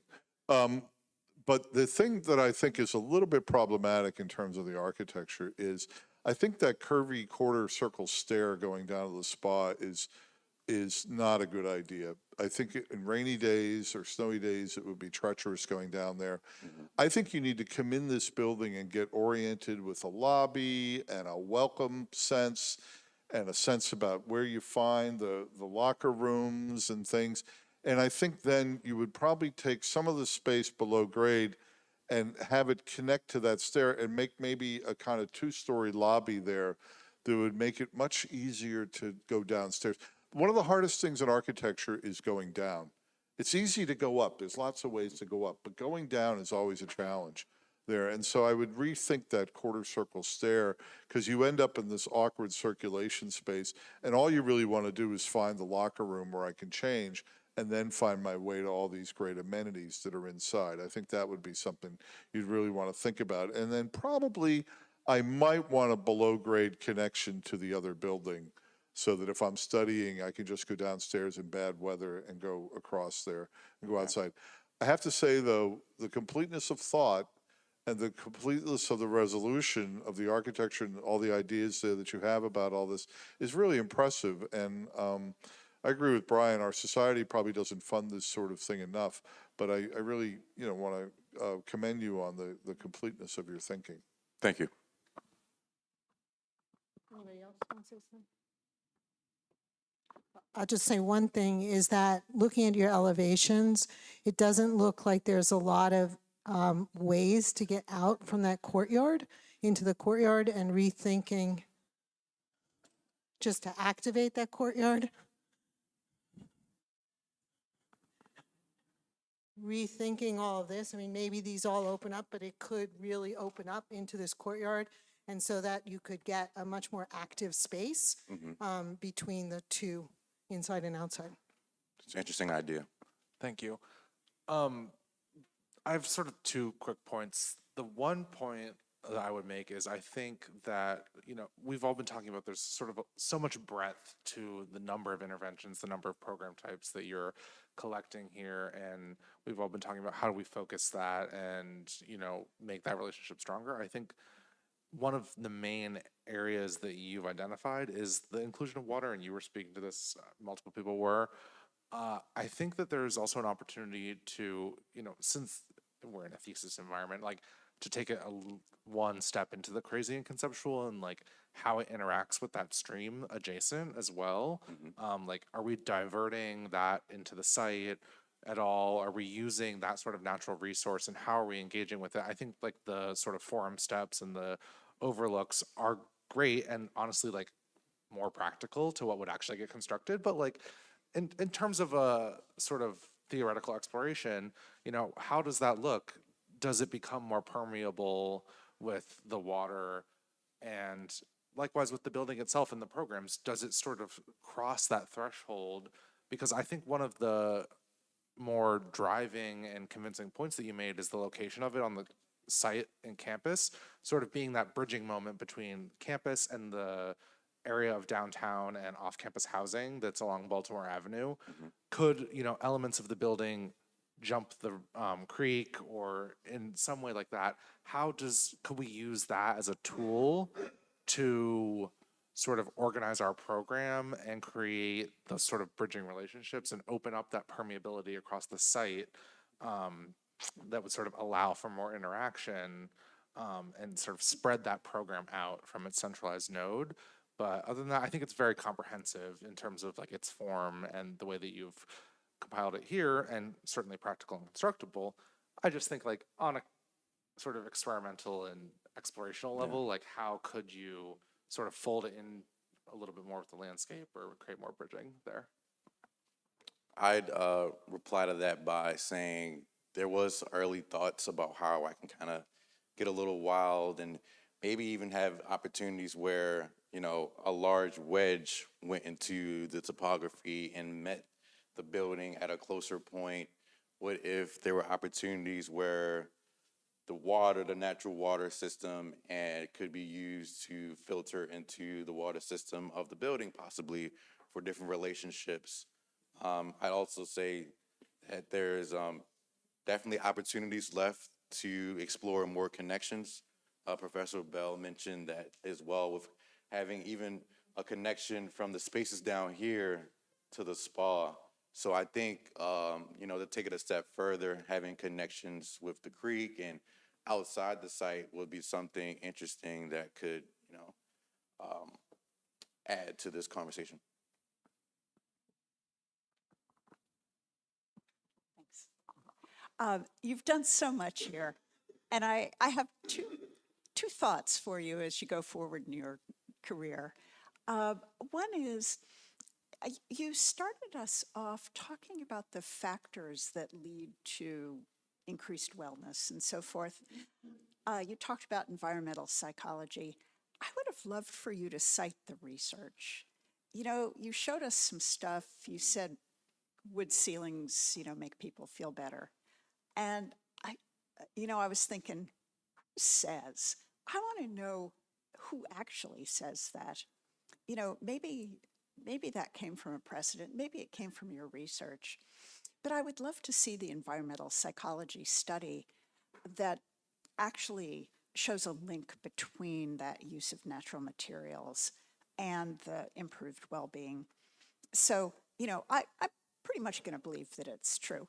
So going forward with the natural materials idea, we see a little bit of it, particularly in this sauna center.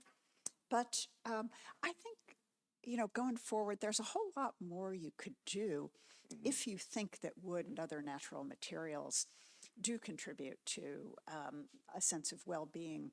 Rather than all of the metal architecture, you could delve into how you can, you know, use wood for structure, you know, as well as using it in a kind of cosmetic sense to, you know, for a Paneling and ceiling. things like that. Oh, yeah, So yeah. I think that's the kind of evolution. So two things really. One is really make it evidence-based design and go read the research. And that way you can be very authoritative when somebody asks you, well, how do you know? You can, you know, cite the research. I have research that has studies. We can I talk about figured it later. you but had. yeah. I think you need to cite it. Okay. Yeah, and then the second thing is, if that's an important factor, then, you know, let's see that world of natural materials, which would be a kind of continuation of this beautiful natural site. And one more tiny thing, I think you've missed an opportunity. Your spa waterfall space, you can actually make a glass ceiling so that you can be in a kind of water sandwich. I've been in places like that. It's amazing. I chuckled a bit because, you know, in design, you kind of go back and forth, and you just mentioned something I went back on. And now I'm sitting here like, oh, that would have been a cool idea. But, you know, I'm very happy with how this turned out. But like to your point, I did have the thought to maybe make the whole ceiling translucent. Now there's some practical issues with that, but the idea itself, it's a good idea. You know, you get the amazing kind of dappled sunlight coming through the water, and as the water moves, the light moves. I think at the beginning where the sound of the water, yeah, at the beginning when you set us Yeah, up, fun. I think you didn't stress multisensory experience quite enough, and you've provided quite a lot of it. And, you know, I think that too is something, you know, I'm sure you'll take forward in your career. So I look forward to seeing where you go with all this. Thank you. These answers.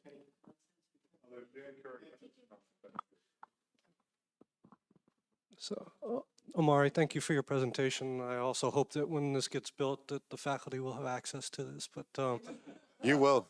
You know, I remember speaking with you. I mean, it was a year ago now at the thesis match, and you had considered the potential to kind of do a decentralized version, if I recall correctly, where you might actually bring these into the various academic buildings.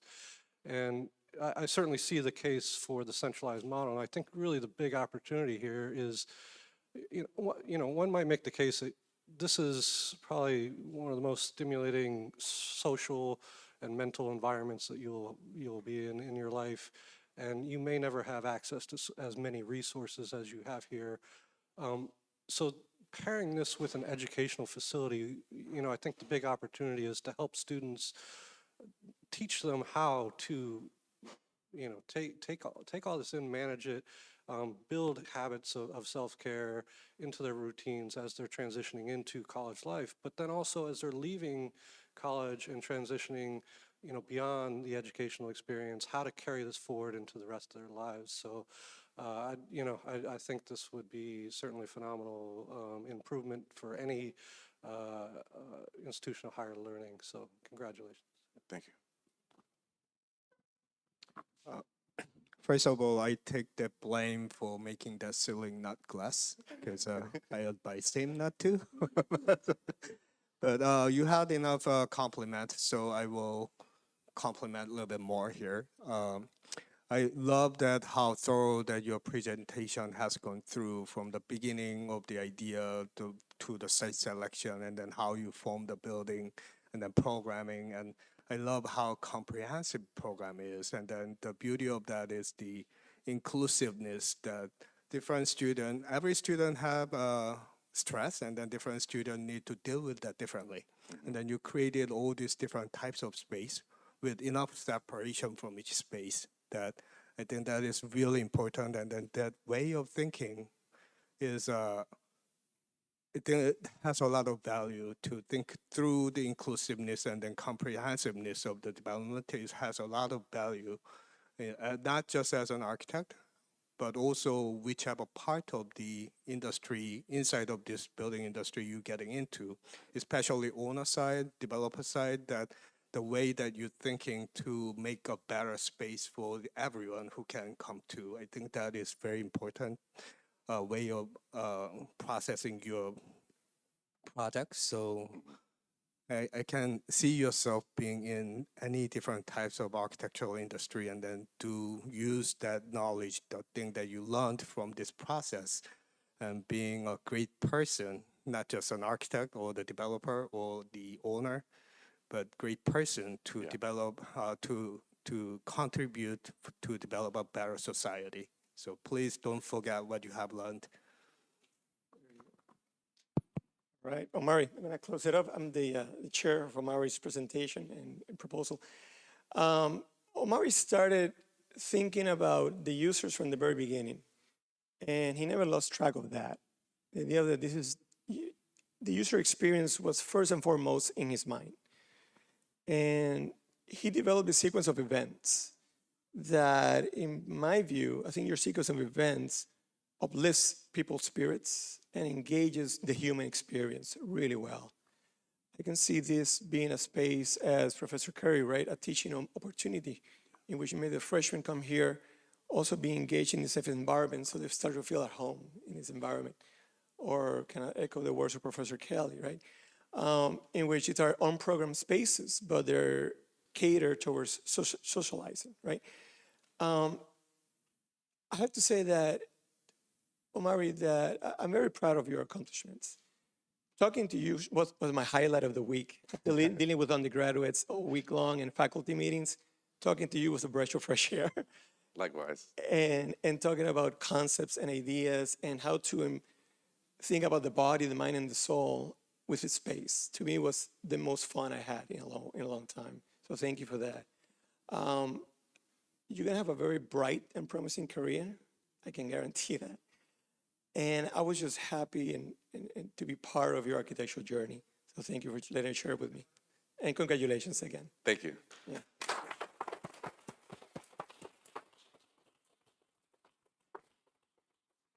Okay. Congratulations, Omari. We will be back here at 2 p.m. It's 1 p.m. now. Thank you. Right? We'll be back here at 2 p.m. Jury and faculty will head upstairs, and then students and anyone in earshot, help pin down and please pin up, and we'll be back.